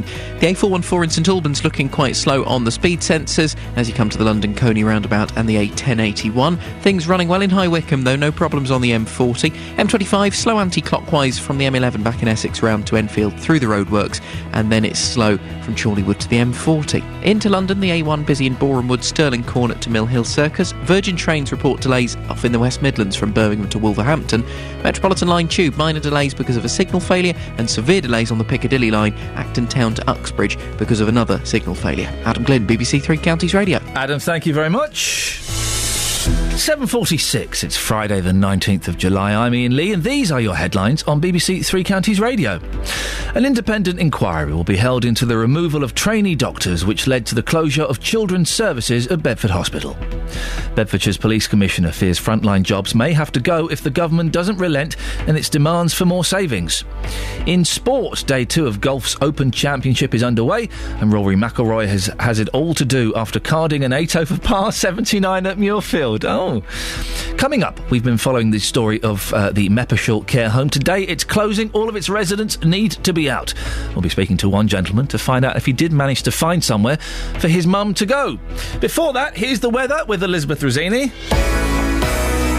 Beds, Herts and Bucks weather. BBC Three Counties Radio. Hello, good morning. It's going to be another glorious day. Lots of blue skies and sunshine right across the three counties. A little bit of an easterly breeze picking up. You might feel that across parts of Hertfordshire today. Best of the temperatures, we're looking at across Buckinghamshire now 28, 29 degrees Celsius quite widely here, I'd say. Still 27, 28 degrees across the other two counties as well. It's going to be another lovely day. Lots of sunshine and some blue skies as well. As we head through into this evening and overnight, a few changes. We've got the clouds spreading in from the east. That's going to stick around for much of the morning, I think, tomorrow, and then gradually clear to sunny spells into the afternoon. So, yes, there will be some sunshine around tomorrow, but not quite as abundant, and we will have to wait a few hours through the morning for it to develop, I think, particularly across parts of Hertfordshire once more. It is going to be cooler over the weekend, Saturday and Sunday. I think we're looking at 24 or 25 degrees Celsius as a high. So, a little bit more refreshing, but the hot and the humid weather is going to be back into next week. Yes, the heat has been quite dry so far, but it's going to turn a lot muggier next week and temperatures possibly climbing into the 30s again. That's the forecast. Thank you very much.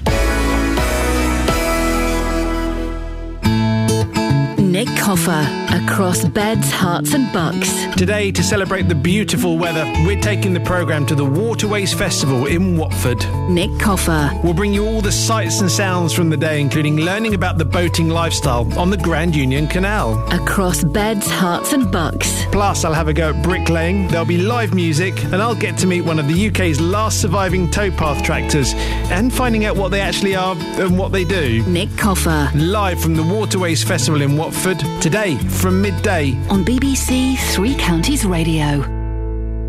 Now, today, a Bedfordshire care home, which was criticised in a report by the Care Quality Commission, will close its doors for good. The story about Meppershall Care Home has certainly moved on very quickly. We covered it at the end of last week. Then, on Monday, the news was broken on this show that Central Bedfordshire Council were announcing it would shut and all 70 residents would have to find alternate accommodation. We heard Beryl's story. She had to find a new place for her husband, who has Alzheimer's. Fortunately, she was able to find one quite quickly. He moved in on Monday and settled in, well, as far as we know, settled in very well, and she seemed very relieved by it all.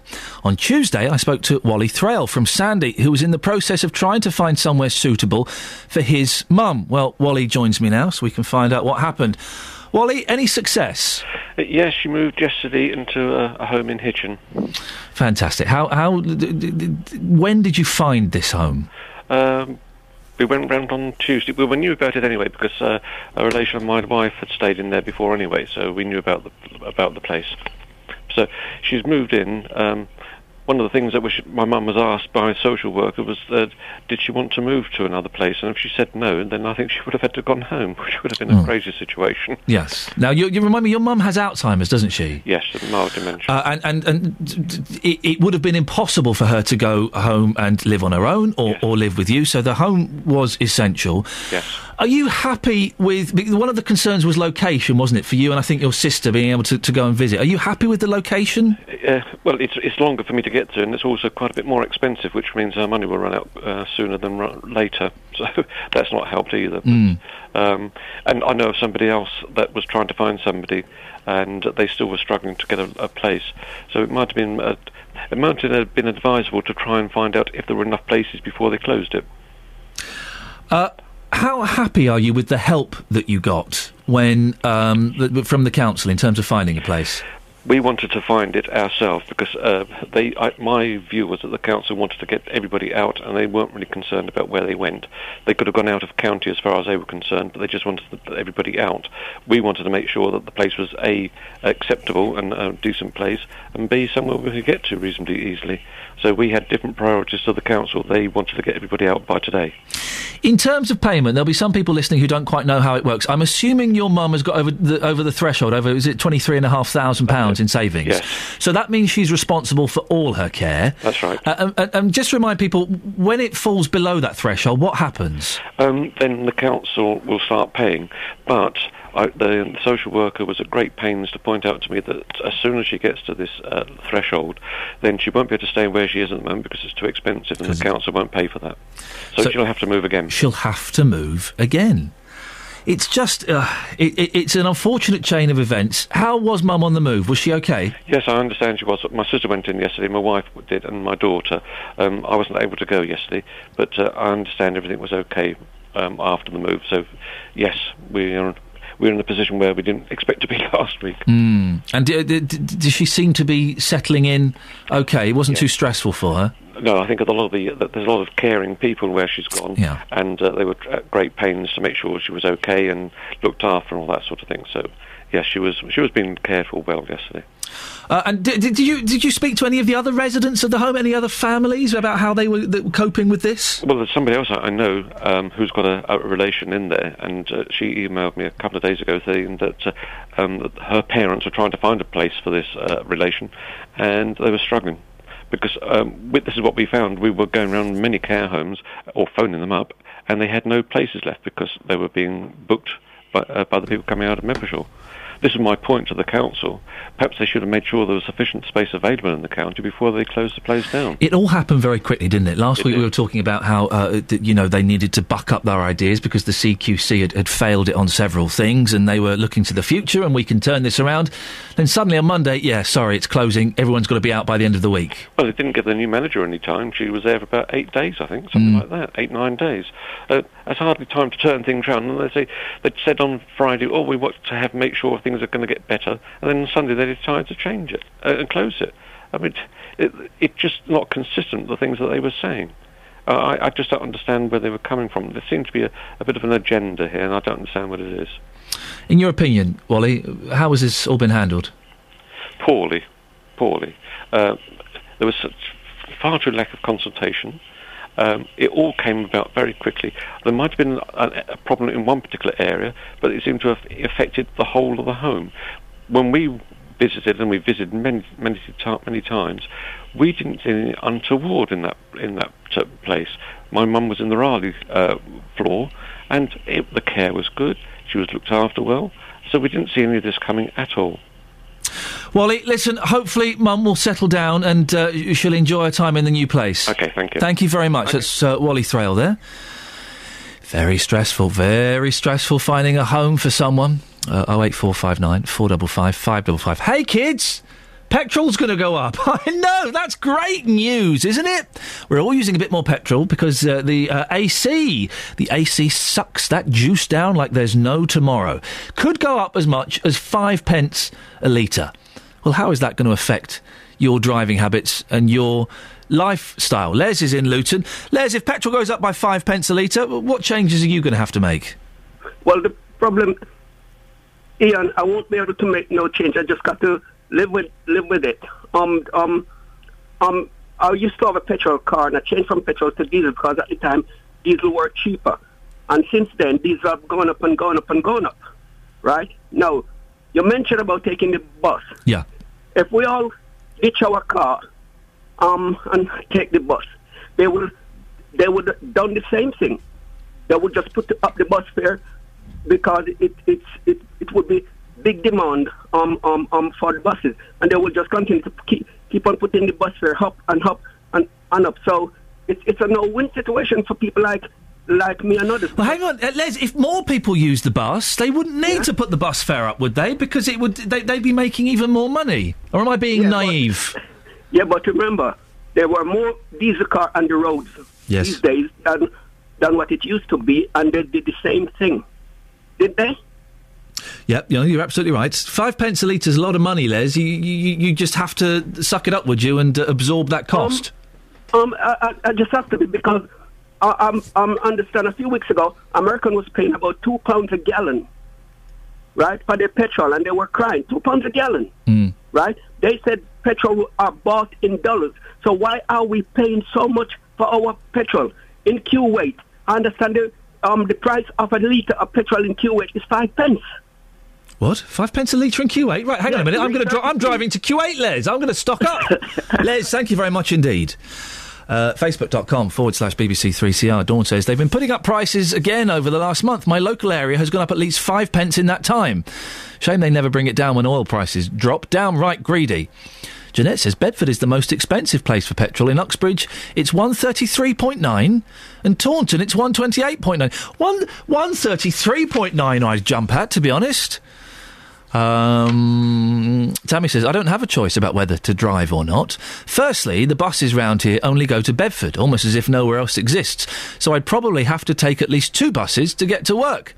Second, trains aren't too expensive to use on a regular basis. And finally, I couldn't manage to carry all the medical equipment I have to carry on public transport. Trevor says, it seems that the petrol is already creeping up now. It's up to 136.9 around Houghton Regis. And a comment, we've got an email here, people talking about antisocial behaviour in a park, a story that a listener got to us. Andy in Chesham, Bucks, has emailed us. Some people really don't want other people to have fun. Young people by the river, even drinking, outrageous. Move them on so the decent, i.e. old people, can do what they want. If they're hammered or aggressive, maybe, but they have the right to enjoy the place too. Some people just don't want to remember what it's like to be young. Well, I suggest that, having a spliff and having, can you say having it off on the radio? I don't know if you can. But indulging in acts that should be kept within closed doors, I would suggest is antisocial behaviour. And you don't want to just sit people there with cans of Strongbow and Diamond White, do you? In a park? 08459 455 555. Travel news for beds, cards and bugs. BBC Three Counties Radio. The M1 northbound, you're going to find a lane closed on the exit slip at junction 10 for the Luton Airport spur. There's been an accident there and things are looking slow.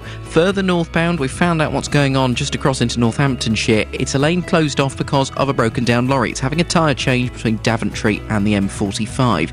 The A5 southbound around Markyate looking slow between Lynch Hill and Luton Road. Quite busy down toward the M1 at junction 9. Anti-clockwise M25, heavy from the M11 through to the A10 at Enfield and into the roadworks, then slow again from Chorley Wood round to the M40. The A1 looking slow if you're driving into London through Boreham Wood from Stirling Corner toward Mill Hill Circus. All clear on the M40. Good news for the trains. Virgin back to normal in the West Midlands. Metropolitan line, a normal service running once again after the signal failure, but still severe delays for the Piccadilly line, Acton Town to Uxbridge. Adam Glynn, BBC Three Counties Radio. Thank you very much, Adam. In the next hour, more on Beds Hospital and how will the increases in petrol affect you? On FM, AM, online and digital radio. This is BBC Three Counties Radio.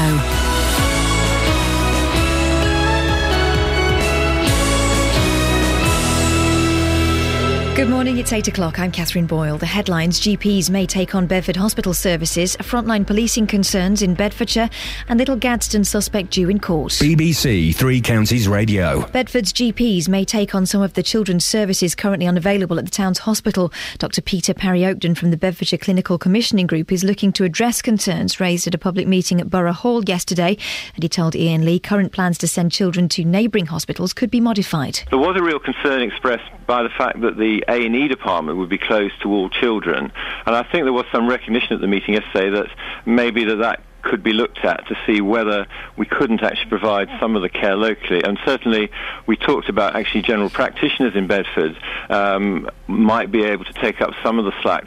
So we're looking at seeing how we could perhaps help with that. Bedfordshire's Police Commissioner has expressed concerns about the sustainability of the current level of frontline policing in the face of more cuts. The Prime Minister is suggesting that falling crime figures prove the police can be effective with fewer resources. But Ollie Martins feels there's very little room for manoeuvre. What HMIC's report highlights, particularly in relation to Bedfordshire, is that we are facing a cliff edge. We have done everything in terms of collaboration, in terms of how we use our resources. We have cut crime by an above average amount. We are performing really well, but we're now at a point where the only further cuts that we can make are to the front line, and as HMIC highlight, the thin blue line is getting worryingly thin. A man's due in court today charged with the murder of 66-year-old Graham Buck in Little Gadsden on Saturday. 55-year-old Iain McLaughlin has also been charged with robbery and possession of cannabis. A man and a woman will also appear at court in Hatfield charged with assisting an offender. A man from Hertfordshire has been jailed for stealing £133,000 that was supposed to go to charity. Christopher McKnight took the money from his best friend after he passed away, as Lee Agnew reports. The court heard the 53-year-old from Bovingdon was executor of the will, which said the money should be given to the charity Action for Children. But McKnight transferred the money to his own bank account, which he then used to pay for a lavish lifestyle. Although attempts by the charity were made to recover the money, he avoided handing it over. McKnight from Howard Agney Close pleaded guilty to theft and was sentenced to 27 months in prison. The government has given a positive assessment of the benefits of Britain hosting the Olympic and Paralympics last year. A report says the Games cost around £9 billion to stage and have already brought in more than that. It also says there's been a rise in long-term participation in sport and people volunteering to help their communities. Speaking of sport, American Mike O'Meara is one shot off the lead after 2 holes of his second round at the Open Championship. Overnight leader Zach Johnson tees off this afternoon along with Rory McIlroy and Justin Rose. The world number 1 Tiger Woods is 3 shots off the lead and he starts his second round around at 9:44. The weather dry, hot and sunny with a top temperature of 27 degrees Celsius. That's 81 degrees Fahrenheit. Get the latest news and sport online at bbc.co.uk/3 counties. Tiger's got his mojo back, yeah? And we know where he gets his mojo from, don't we? We know where Tiger Woods draws his golfing powers from, don't we, Catherine? Hey? Lots of practice and hard work? Oh, is it? Oh, I thought it was... nice one. Morning, Iain Lee, BBC Three Counties Radio. It's the last hour of the show. And then it's the weekend. Oh, yes. I'm going to learn banjo in a hotel room in Birmingham today. Yes, I am. Going to Birmingham. I've got my banjo and my how to play banjo book in the boot of my car. That's what I'm doing. I'm going to annoy everybody else in the rooms either side of me. I can sing it. I can't do it with my fingers. Lots coming up on the last hour of the show, including the story that's led the news all week. Bedford Hospital and its decision to close paediatric services. Parents have been voicing their concerns. A meeting was held yesterday to look at the way forward. We'll have the latest on that. Petrol prices could go up by 5 pence a litre. Oh, thanks, petrol guys. Thank you so much, petrol guys. Apparently in Kuwait, it's only 5 pence a litre. I'm going over there and filling up my little green jerry can. Petrol goes up. How will you have to change your lifestyle? Sell a car? Sell a kidney? Sell a kid? And with the revelation, I've never heard Stairway to Heaven. Just a bit of it. Justin Dealey has never seen Grease. And political reporter Paul Scoins has never seen a horror film. He's never seen a horror film. What bits of pop culture have you missed out on? Facebook.com/BBC3CR. You can send me a text as well if you want, 81333. Start your text, 3CR. But the best way to get in touch, this is how we all prefer it, isn't it? Isn't it?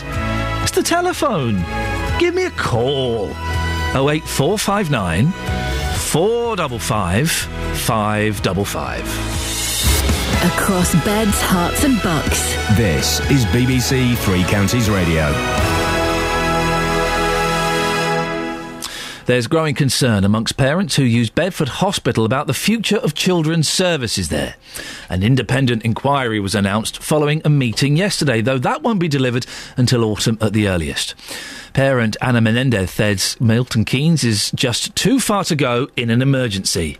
I'm really worried about it because my child just had convulsions, fits because of temperature, so I had to call the ambulance, or I need things locally. Children get sick. If I'm in Milton Keynes, it's a long way and you are worried. I'm the only one driving in my family, so I have to take them. I will be worried sick in the motorway or A6 or A421. Here it takes me 10 minutes, Bedford Hospital, and I always had a good experience over there.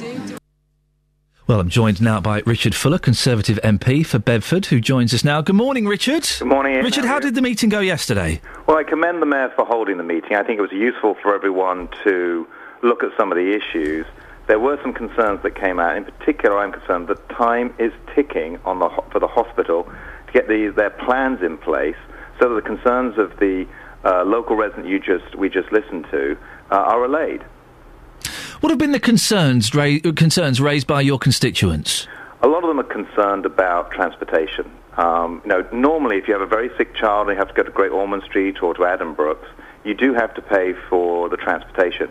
But here, the change is being made because of failures at the hospital.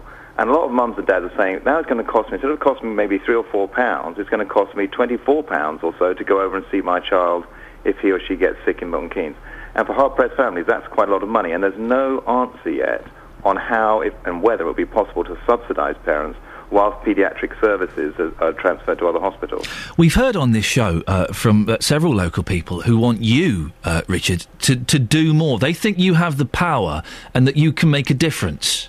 Well, I think the most important thing is patient safety, and I don't think you want a politician making decisions about patient safety. I think they've had 10 different forms of doctors and ambulance services involved in coming up with a plan that's safe on paper. It's their job to make sure that it's safe in practice. It's my job to be like a bad rash all over that hospital to make sure they get this done. So what are you doing? Well, I'm planning to continue the conversations that I've been having with the hospital, conversations with the Ambulance Services Trust to see if they can make sure they've got the adequate ambulances in place, with the commissioners about the consultation. Yesterday at the meeting, John Rook, the head of the commissioning group, said that he was interested in people to take part in the consultation. I want to take part in that consultation because I think it's important there's a strong local voice. And I also think there needs to be a strong local voice in the inquiry. The King's Fund and the Nuffield Trust are excellent academic medical bodies, but what we need in that inquiry is also some people who can speak up for Bedford and speak up for their patients. And so I should be pressing the hospital to include those local voices in that inquiry too. There must have been a point, Richard, looking back at this, at which this issue could have been resolved so the public and us would never have been aware. Things could have been sorted out in the past. This needs to be closely scrutinised because it would appear that so many things have gone wrong. I think that's right, Ian, and it goes back a number of years. I think people say it goes back to 2005 that there have been warnings issued by the deanery to the hospital about concerns for supervision, clinical supervision of the doctors in the junior doctors in the paediatric unit. That's why we need a very thorough, detailed inquiry to look at what went wrong. I do, though, believe that right now, any organisation, when you're in a crisis, you have to focus on getting the plan ready, the services ready for when changes are made. And as we saw in the review yesterday, there appeared to be a little bit more the hospital needs to do to get that plan in place. So for now, personally, my focus is going to be on making sure the hospital's doing all it can to get everything ready for parents by the end of this month.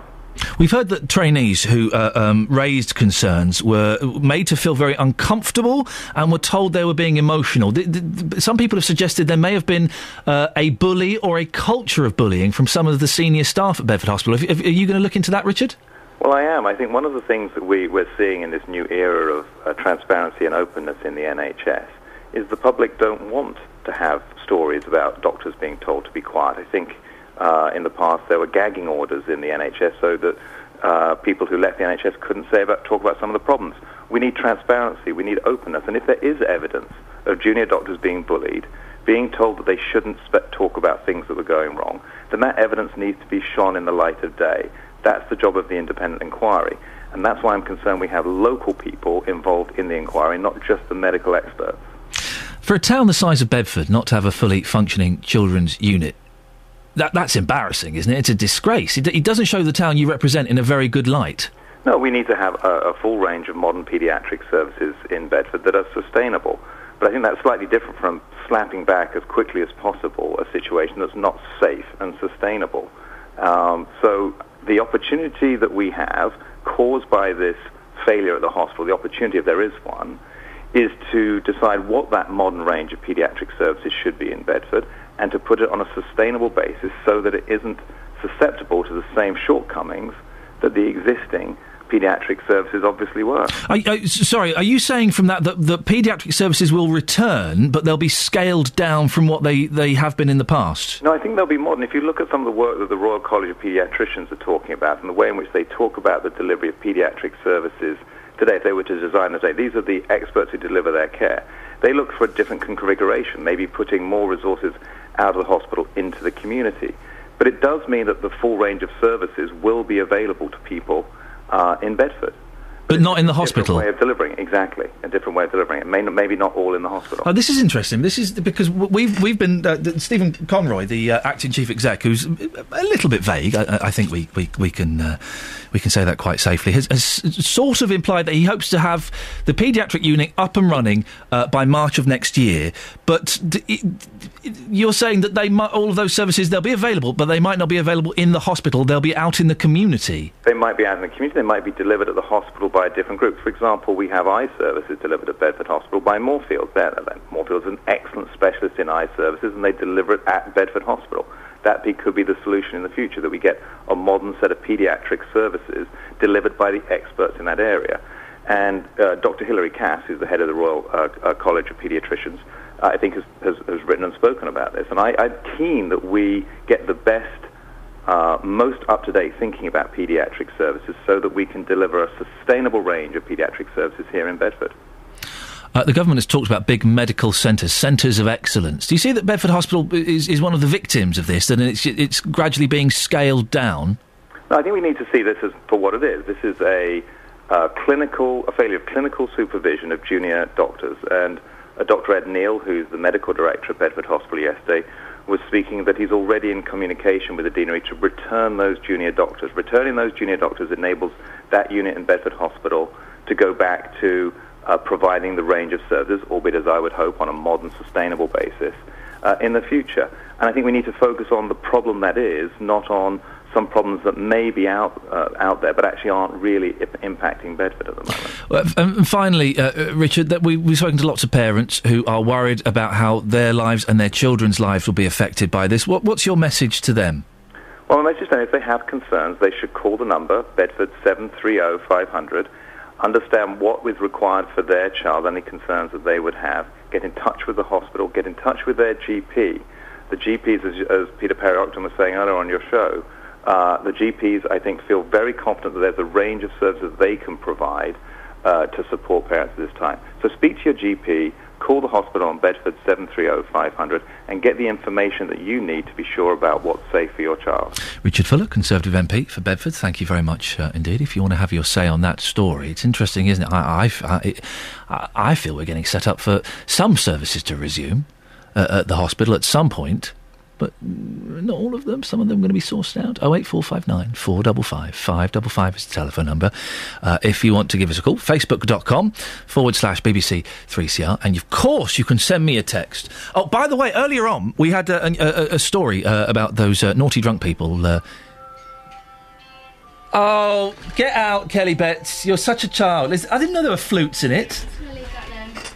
You're an idiot. I don't want to hear... it's 8 minutes long! Oh, turn it off! Turn it off! Stairway, take your stupid phone. I just threw it. I didn't know there were flutes on Stairway. Well, recorders, probably recorders. It's 8 minutes and 2 seconds long, Stairway to Heaven. Oh, I haven't got time to listen to that rubbish. For goodness sakes, very, very naughty. Very naughty. Oh, dear. Travel news for beds, cards and bugs. BBC Three Counties Radio. Maybe it was a tin whistle.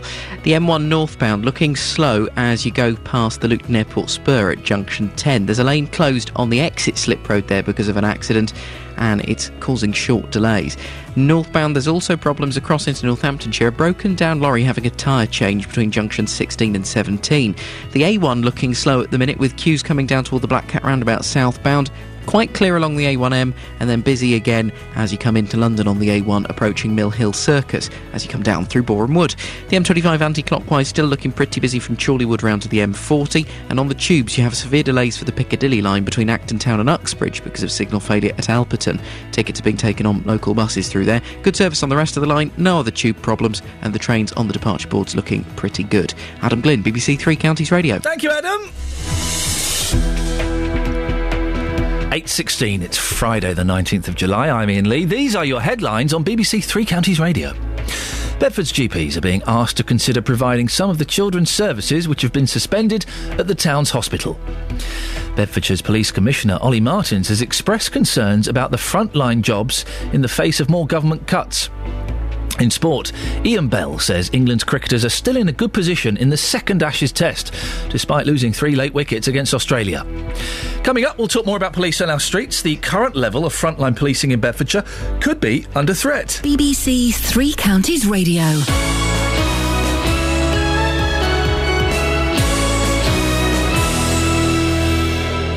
Every Saturday morning from 6. Do you trust the NHS because there are problems afoot at Bedford Hospital? David Prever. There was a doctor present. He had a look at it and he said, don't worry about it. What was it then? I'm desperate to know what was wrong with you. It was Achilles. Achilles tendon. They told you to walk it off. Yeah. Every Saturday morning from 6. We were in our paediatrics department being told that our 4-year-old son, as he was then, was a type 1 diabetic. And without the paediatrics team, we probably would have gone to pieces by now. David Prever. Every Saturday morning from 6 on BBC Three Counties Radio. He walks like a penguin. He talks like a penguin. He walks like a penguin, but I got wise. It's JVS in disguise. Gosh, you're in a Friday mood, aren't you? I am. The sun is out. I've got a banjo in the boot of my car, and I'm going to learn it in a hotel room in Birmingham. Now, it's very funny. Isn't this funny? Yep. Because you've been looking a bit pale this week, and yet today, you were out in the sun yesterday, weren't you? You got a nice little, slightly rosy head. Oh, this one, yeah. No, I was striding purposefully through Oxford Street yesterday. Oh, it was hot in London. Was it? In London, yes. Oh, it was horrible. London's a very hot place. It was very unpleasant, but yes, I'm glad it's given me a little bit of colour. It has. You got a nice little bit of colour. The reason I was singing that song was because you were just tiptoeing in there, a little bit of tippy toes, and out of the corner of my eye, trying not to disturb me while I was doing the news, and it disturbed me because I could just see you looking like Pingu as you came in. Yes, I do have a funny walk. You've got a little waddle. I do have a funny waddle. Why is that? I don't know. I don't know. No. I think when I'm walking with purpose... Yes. Then I think my walk is all right. Yep.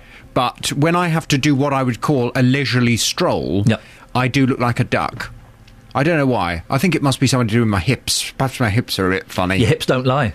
No, that's true. I fell in love with you a little bit yesterday. Oh. No, what's wrong with that? What do you mean you fell in love with me? I got a little bit of a radio man crush on you. Oh, why? Because, as you know, I'm a big fan of the Consumer Hour. And you fell out with one of your consumers. It was wonderful. The water, was it yesterday, the water the meter thing, and he was calling about his son, and it turns out his son and his son's neighbour, they share a water meter, and the son's neighbour sounds very reasonable, wants to spend 750 quid to get the water separated, so, and he's like, well, why should we pay that? I don't think she should pay it. And you were... it ended so uncomfortably. Well, Jonathan, I don't think we're going to agree on this. No, I don't think we are. All right, then. Bye. Goodbye. It was brilliant. It was so uncomfortable. You liked that, did you? I loved it. Oh, gosh. No, good for you for not pandering to him. You enjoy my uncomfortable moments while I'm sitting in the chair squirming. You were right, though. You were absolutely... Not everyone agreed. I had some people saying I was wrong. Sometimes with neighbours, you have to spend a few quid to sort things out. Of course you do. No one wants to. No one wants to get a bill for 400 quid that they weren't expecting. But if it solves the problem, then you have to do it. That's what owning a property is. I'm sensing there might be a bit of history between those two neighbours. The neighbour didn't want to speak to them anymore. No, I'm sensing there's more to this story. Yes. There's a history. Yeah.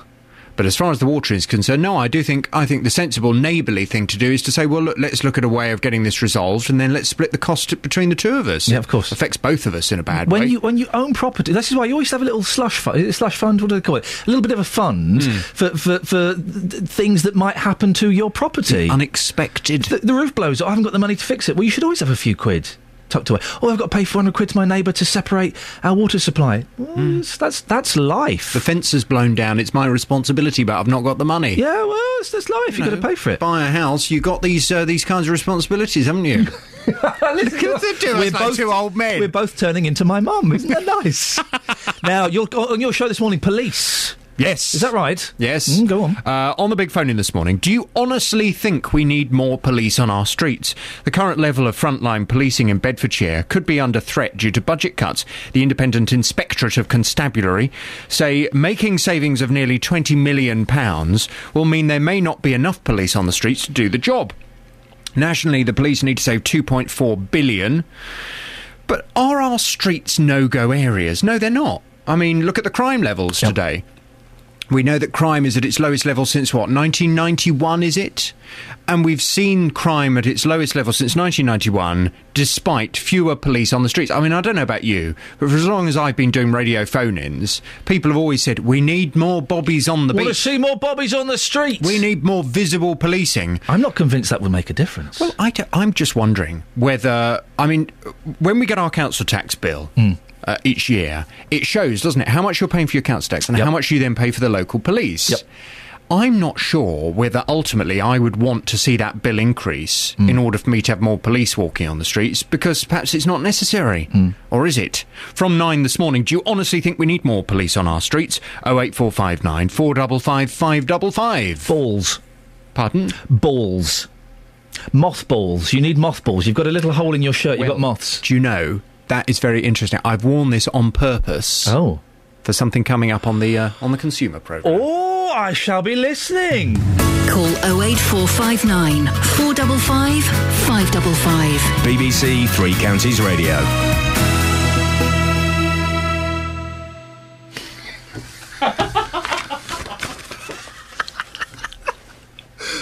One day I'm going to record the bits that Jonathan and I say off mic and then burn those tapes because we'll probably get into terrible trouble for it. Now, as Jonathan just said, the current level of frontline policing in Bedfordshire could be under threat. Her Majesty's Inspectorate of Constabulary, a group independent of the government and the police, say it's concerned about the force's ability to maintain its services to the public when faced with further budget reductions. They currently have until March 2015 to make savings of just under £20 million. Wow. Well, earlier on in this show, Ollie Martins, the Police and Crime Commissioner for Bedfordshire, told me he agrees with the HMIC's report. I have been saying that because of our size and because of the particular challenges that we face in Bedfordshire in terms of policing challenges, we are heading for a place where, because we've done all the collaboration, we can do, because we're as efficient and low cost as we can get, we're running out of places where we can find the savings that we're being told by the government that we've got to find, other than looking at frontline policing. Well, Bernard Ricks from Bedfordshire is an advisor to the police and has written several reports for the Home Office on policing and joins me now. Bernard, can Bed's police function with the deep cuts they face? £20 million by March 2015 they've got to save? There's some big challenges there. What the HMIC report identifies, though, is the challenge beyond 2015. The force has identified the way in which it's going to handle the cuts up to 2015 and the challenges beyond that. Can they do it? It's huge amounts of money they have to save. Ollie Martins has said already he's cut as many corners as he can. I'm paraphrasing slightly. They're in trouble, aren't they, if they've got to save this much money? There's more to do, and HMIC says that as well. It says, given continued pressure on budgets, choice not to collaborate is a luxury that simply cannot be afforded. Bedfordshire, Hertfordshire and Cambridgeshire were going to collaborate on business support functions, and that fell apart about 4 or 5 months ago. I know that the PCC is looking at alternatives with Cambridgeshire, with Northamptonshire, and with local government within Bedfordshire. The onus is on looking for those opportunities that still remain within collaboration, and collaboration it seems very much the way forward. We always hear, quite often hear, we need more bobbies on the street, we need more coppers doing the beat. And people seem to think that seeing a pair of police officers walking up and down a residential area will cut crime. Is that true? Well, it's certainly reassuring. If you see a uniformed officer on the streets, then there's a significant amount of reassurance from that, and the absence of any uniformed officers does lead to some concerns. Crime has fallen, a number of officers has fallen across the country, and if there was a direct link between the number of uniformed police officers and crimes, then you would have expected at a time when we're reducing the number of police officers that crime would have gone up. But the key here is on reassurance, and in my hometown of Biggleswade, I do like to see uniformed police officers. So I think the wish to have officers in uniform is an understandable one. Well, Home Office research in the mid-80s concluded that a patrolling police officer could expect to pass within 100 yards of a burglary taking place roughly once every 8 years. Even then, they may not even realise that the crime is taking place. So it's just to make people feel safer, isn't it? But it doesn't actually have necessarily an effect on crime rates.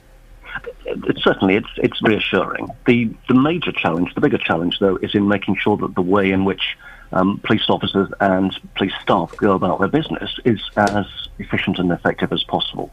And whilst there is a great deal of reassurance and indeed intelligence to be obtained by police officers working in neighbourhoods, there are other ways in which one can improve the overall effectiveness of the force.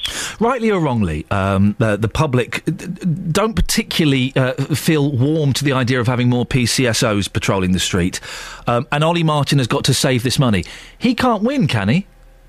Well, he's keen to maintain, or I think increase the number of PCSOs, and PCSOs certainly have a value. They are individuals that certainly I would be very reluctant to see Bedfordshire lose numbers in. So, but they can't really do a lot, can they?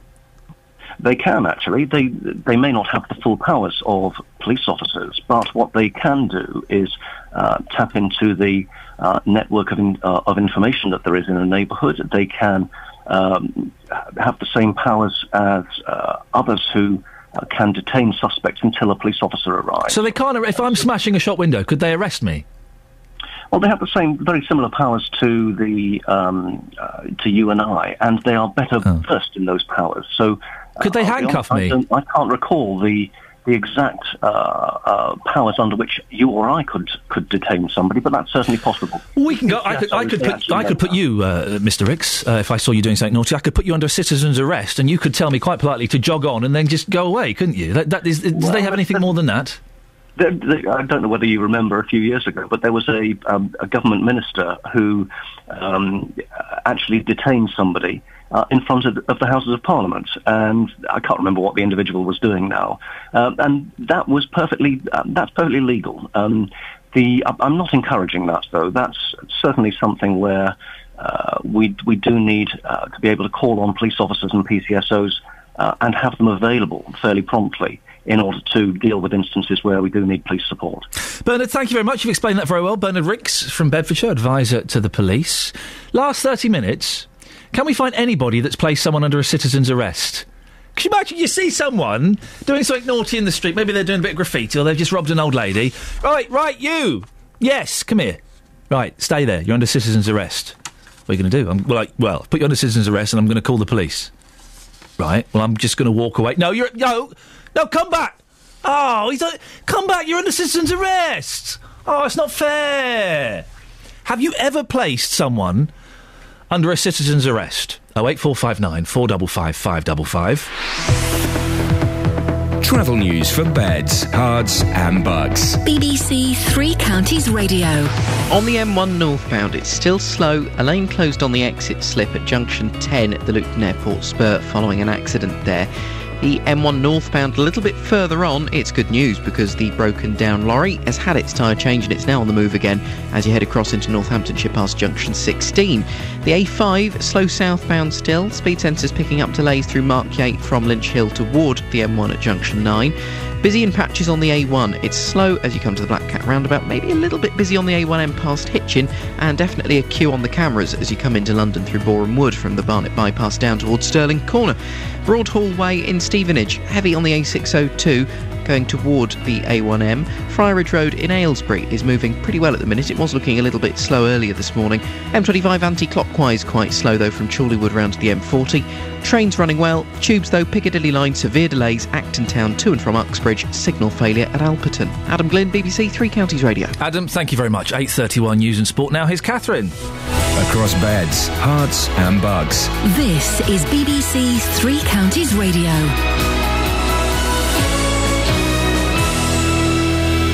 Good morning. The headlines. Bedford's GPs are being asked to consider providing some of the children's services which have been suspended at the town's hospitals. Bedfordshire's Police Commissioner Ollie Martins has expressed concerns about frontline jobs in the face of more government cuts. And a man's due in court today charged with the murder of 66-year-old Graham Buck in Little Gadsden on Saturday. Three Counties Sports. BBC Three Counties Radio. American Mike O'Meara is 2 shots off the lead after 3 holes of his second round at the Open Championship. Overnight leader Zach Johnson tees off this afternoon along with Rory McIlroy and Justin Rose. The world number 1 Tiger Woods is 3 shots off the lead and starts his second round at 9:44. Meanwhile, the course has come in for some criticism from the likes of Ian Poulter and Phil Mickelson, who've labelled the pin positions a joke. The chief executive of the R&A, Peter Dawson, disagrees. We're very happy with the scoring. That's about what we would expect. Equivalent 5 under par is currently leading. That's about where we'd expect it to be. I do understand that some players get very frustrated. Ian Poulter, I know, for example, bogeyed, I think, 3 of the last 4 holes. Hardly likely to be in the best of moods, but Ian's comments will be noted and we'll have a look at it. But we're still very satisfied that the course is playable, but indeed very tested. In football, England's women were knocked out of the European Championship after losing 3-0 to France last night. The defeat saw them finish bottom of Group C, although the England coach, Hope Powell, insists she wants to remain in the job. In cricket, it was Australia's day at Lords as England's top order struggled for runs on the opening day of the second Ashes Test. Pat Murphy was watching. A fluctuating day ended with Australia on top, due mainly to the occasional leg spin of Steve Smith, who took 3 wickets in the final hour, including Iain Bell for 109 and Johnny Bairstow for 67. They'd added 144, rescuing England, who'd early been 28 for 3. Bell played superbly, becoming only the fourth England batsman to score centuries in 3 successive Ashes Tests, while Bairstow, reprieved on 21 when bowled by a no-ball, looked secure enough till he was caught and bowled off a full toss. Smith's success proved that the ball is turning already, and that'll be noticed in the England dressing room. And that's your latest news and sport. I'll be back with more at 9 o'clock. Thank you very much. Across beds, hearts and bucks. This is Iain Lee. BBC Three Counties Radio. Sing like a flippin' angel, don't I? Don't I just? Morning, Iain Lee, BBC Three Counties Radio. Don't forget this week, today, not this week, today, the new Best Of podcast will be issued. You can get it by going to iTunes, type in Iain Lee, IAINLEE, BBC, and it will pop up. You can get the last few. They are only up there for 30 days. So get them while they're still fresh-ish. You can also go to the BBC Three Counties page and follow the podcast link and download it from there. About 45, 50 minutes long, best bits of the week. Some serious bits, some funny bits, some boring bits. No, we cut the boring bit. We cut the boring bits out. There's a little bit of JVS in this one as well.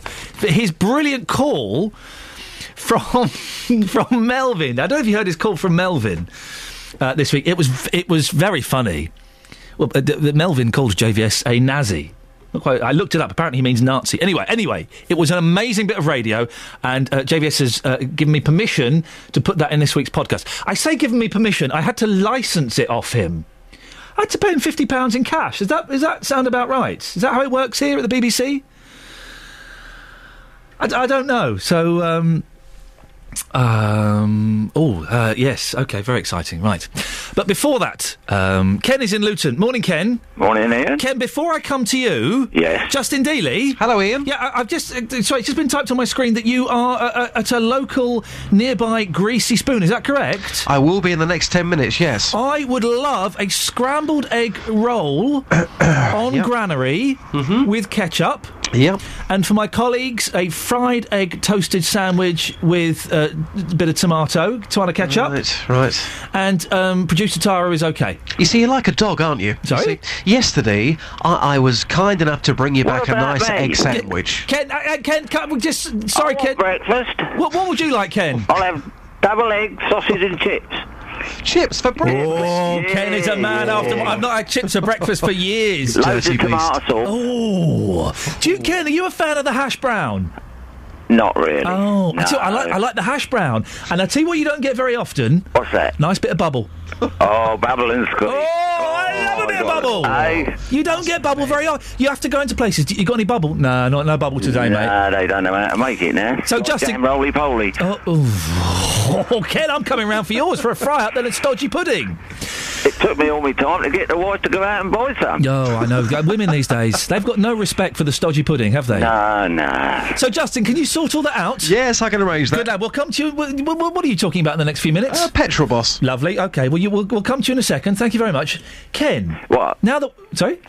Now... Yeah. OK. Now that the breakfast orders are in, which is nice, I believe you've called in about something apart from... breakfast. Yes. Yeah, go on. Now, policemen. Oh. Nurses. Yes. And doctors. Yeah. Now, if you watch Prime Minister's Question Time, yes, you'll find out where they all are. They're all on the front line. Huh? There's 4,000 extra police, nurses and doctors. Huh? But they're all on the front line, because there's none around my way. So we'll have to move there, Ian. Where exactly is this front line, Ken? This is what I'm trying to find out, right. Ian. Yeah. They've kept that secret. I can't, I'll move there straight away if, It sounds like a very safe, healthy place to be. Yeah, they can't have no crime there. Ken, have you ever seen the movie Grease? Well, I've watched clips of it. Why? Don't worry, I'm not asking if you've committed a crime. Justin Dealey has never seen Grease.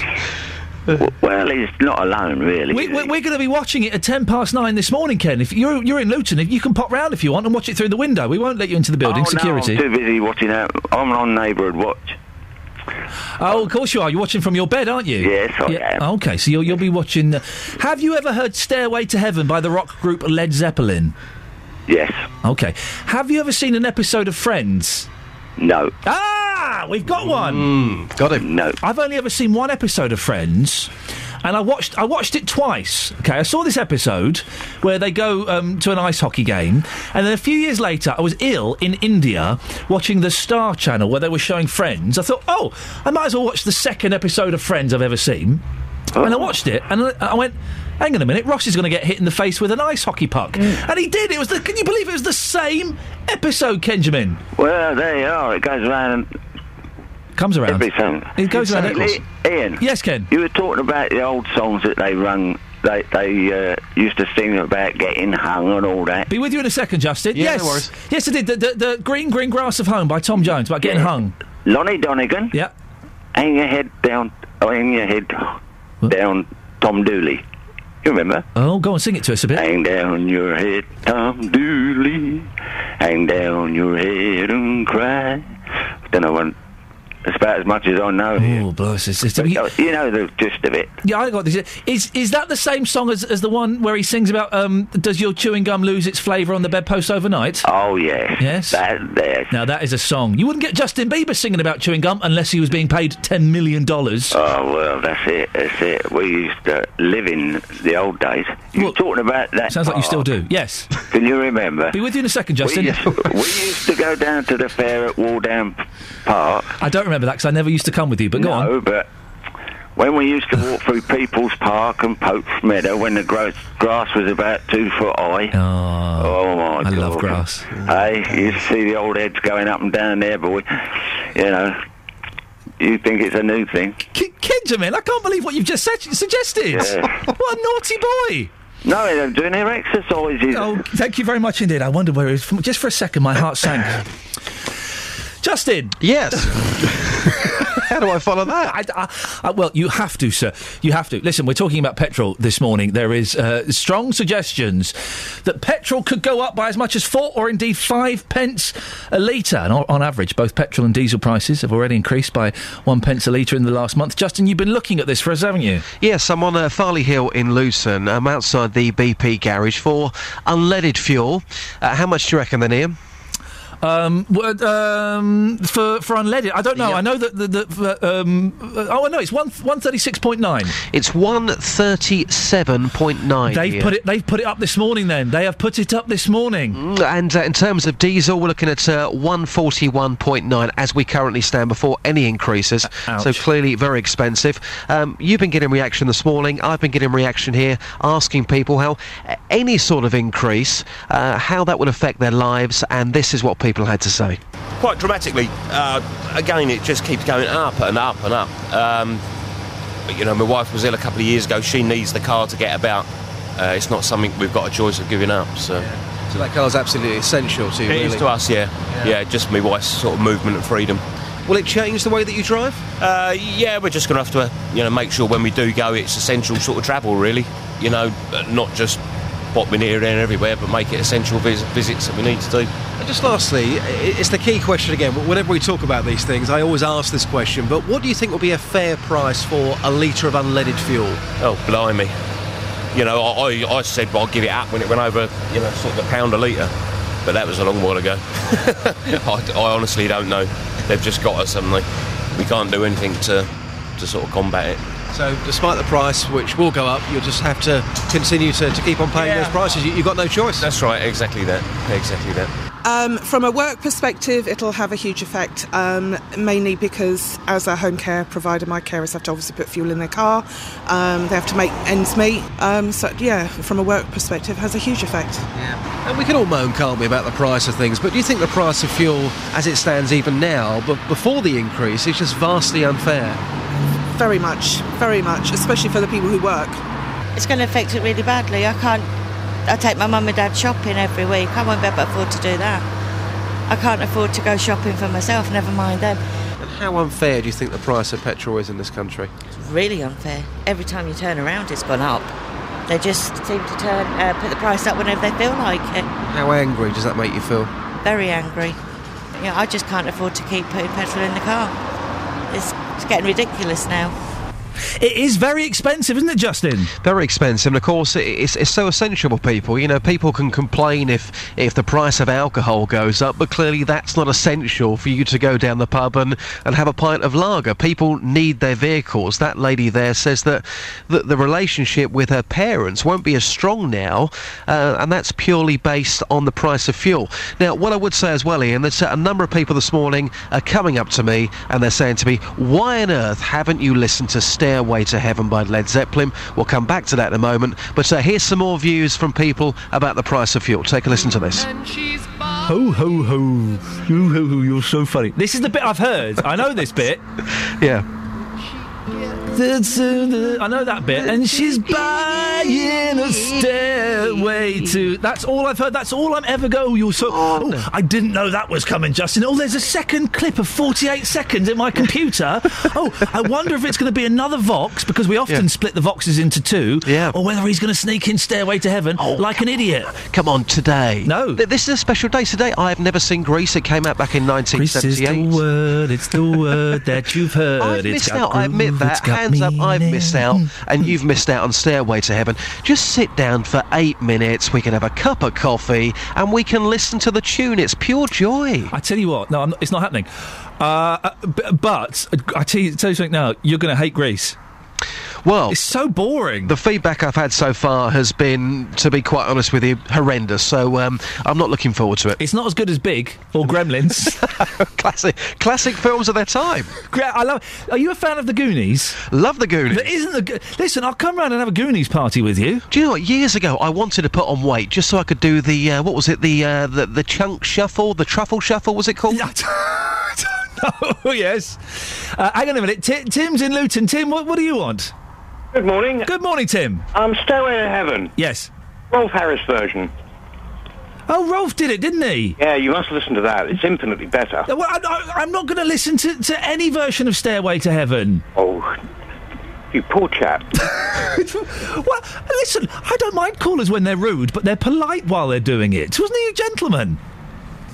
Thanks, Justin. That was your cue, but that's how I come... He's got a point. He's got a point. Everyone's got a point. I don't know why, and you still haven't given me a definitive answer as to why you won't listen to Stairway to Heaven. Justin, we're losing the signal, Justin.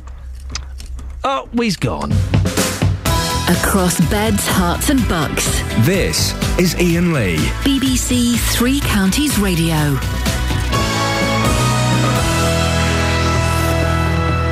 Travel news for beds, cards and bugs. BBC Three Counties Radio. Slow on the M1 northbound, there's a lane closed on the exit slip for the Luton Airport spur at junction 10. An accident on that exit slip road, so one lane is closed off, and it's not looking too bad. Certainly it's looking a bit better than it was. The A1 quite slow at the Black Cat roundabout, mainly southbound. The Barford bypass not looking too slow on the A421 from there. As you continue along the A1, it's not looking too bad along the A1M, certainly.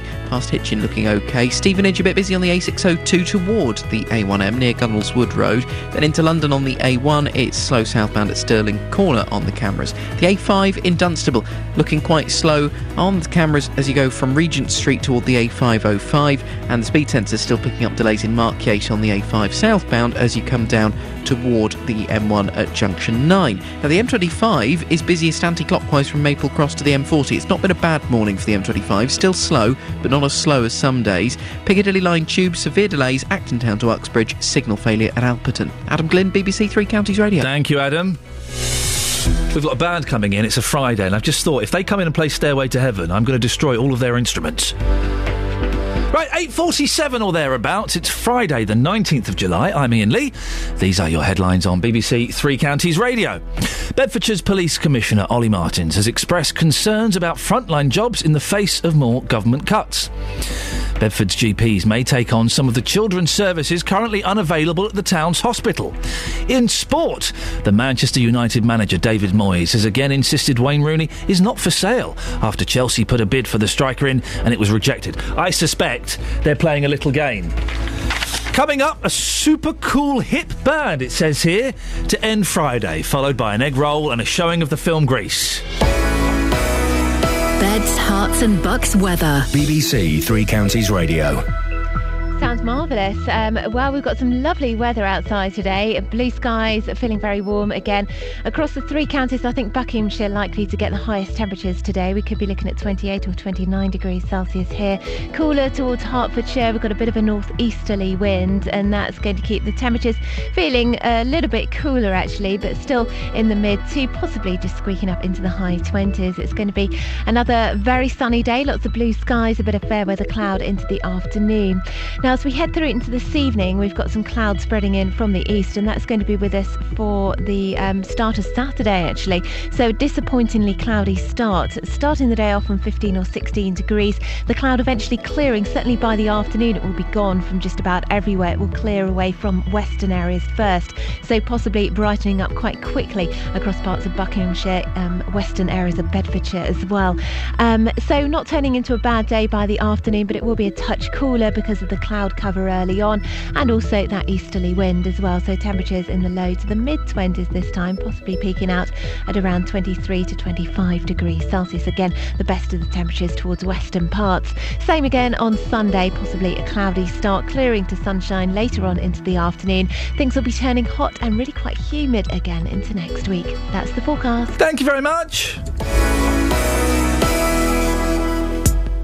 If you've missed any of the programmes from the last week, you've missed things like this. Mum's been stabbed. I mean, the most unlikely thing you ever expected to hear when you answered that phone on that day. But there is a way you can hear it all again. My younger sister, living with my mum in a little cottage, rang me to say, Mum's been stabbed. Go to bbc.co.uk/Three Counties and click on Listen Again. All of our programmes are available for 7 days, allowing you to listen to what you missed. bbc.co.uk/Three Counties. Morning, dear listener. We'll read out. Let me read out. Oh no, we'll do those in a little bit, actually, shall we?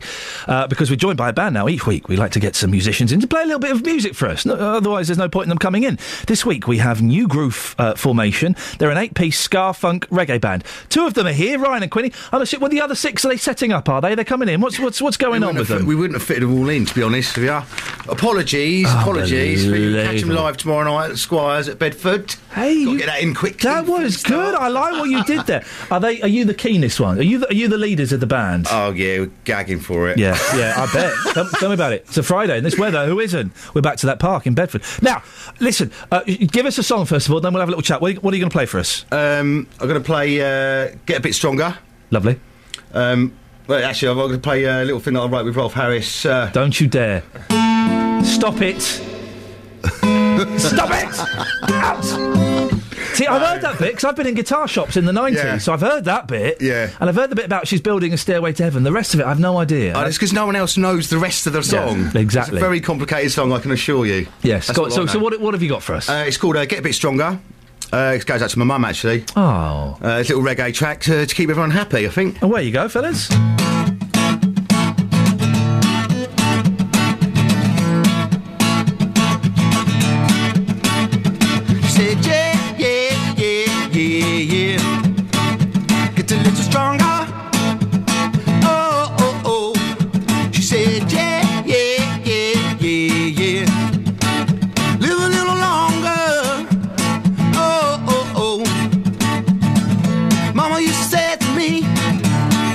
Nice and clean. Always eat your greens, always eat your greens. When you get older, then you get stronger. Heed what I say, you'll be stronger for longer. She said, yeah. Get a little stronger. Oh. She said, yeah. Live a little longer.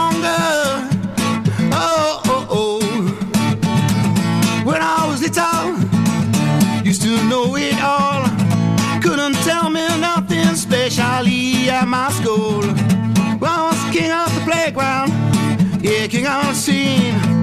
Couldn't teach me or tell me anything. She said, yeah. It's a little stronger. Oh. Pay attention. She said, yeah, yeah, yeah, yeah, yeah. Live a little longer. Oh, oh, oh. When you're young, you just be yourself. You just wanna be free. All these people talking about, all I heard was man-made. And she said, yeah, yeah, yeah, yeah. Get a little stronger. Oh, oh, oh. She said, yeah, yeah, yeah, yeah, yeah. Live a little longer. Oh, oh, oh. Well, my mama used to say to me, son, you better eat your greens, and don't you ever, ever, ever be mean, and yet you keep yourself clean. And these little things that she said, well, didn't make much sense to me, until I turned to the man you see. And then I turned to the man you see. Yes, that your boy could be short if you take the wrong course. Don't push to the front, don't be pushed too forward. Did your life do the twist and turns? So you keep your head strong with your head real strong. Your world could be weird in your life as you live it. Try to compose yourself, just take a minute. Place the pieces, get some order in your life. Jump on the right track and take the good advice. Yeah, yeah, yeah, yeah, yeah. Get a little stronger. Oh, oh, oh. She said, yeah, yeah, yeah, yeah, yeah. Live a little longer. Oh, oh, oh. When you're young, you just be yourself. You just wanna be free.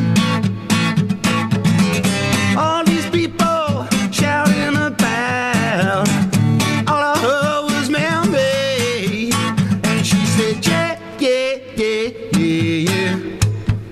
Get a little stronger. Oh, oh, oh. She said, yeah, yeah, yeah, yeah, yeah. Live a little longer. Oh, she said, yeah, yeah, yeah, Push to the front, don't be pushed too forward. Your life is strong when you twist and turn. You're a beautiful person with a beautiful song. The world is big, your life that you live it. Try to compose yourself, just take a minute. Place the pieces, get some order in your life. Jump on the right track and take the good advice. Fantastic. I'll have some of that. Well done, fellas. I did think, what's Ryan going to do? Ryan's just sitting there, very polite. You're doing all the work. You've got a hat on. no, You're sweating, playing the guitar and singing. Ryan sat there. It's always nice. He's brought a friend along for support, and then you burst in, which was There good. we go. I enjoyed that. Tell us a little bit about the New Groove formation. When did you get together? Oh, blimey, it's been rolling for about 9 years.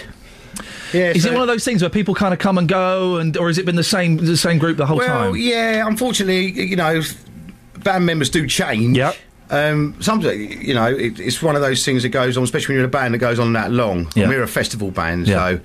so Ryan's new to the group. He's a new rapper, Ryan Mine, on the mic. Is he? Come and see him in action tomorrow night at the Squires in Bedford. You've done it again. You're good. You are.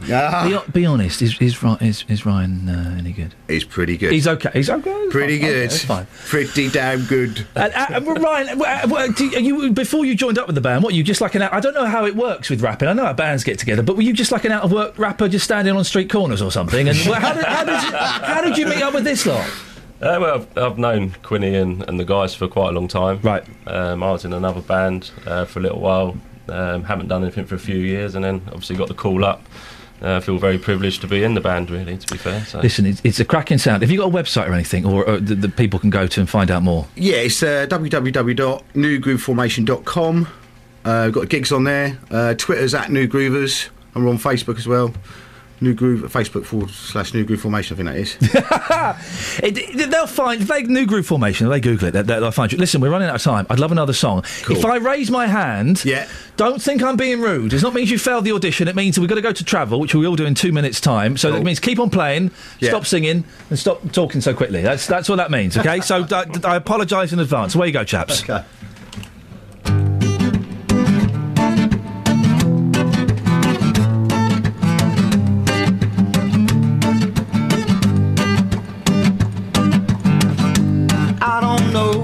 Gonna happen tomorrow. Can't remember much today. Hey, what I do know is these tears of sorrow will go when your sunshine burns on the way.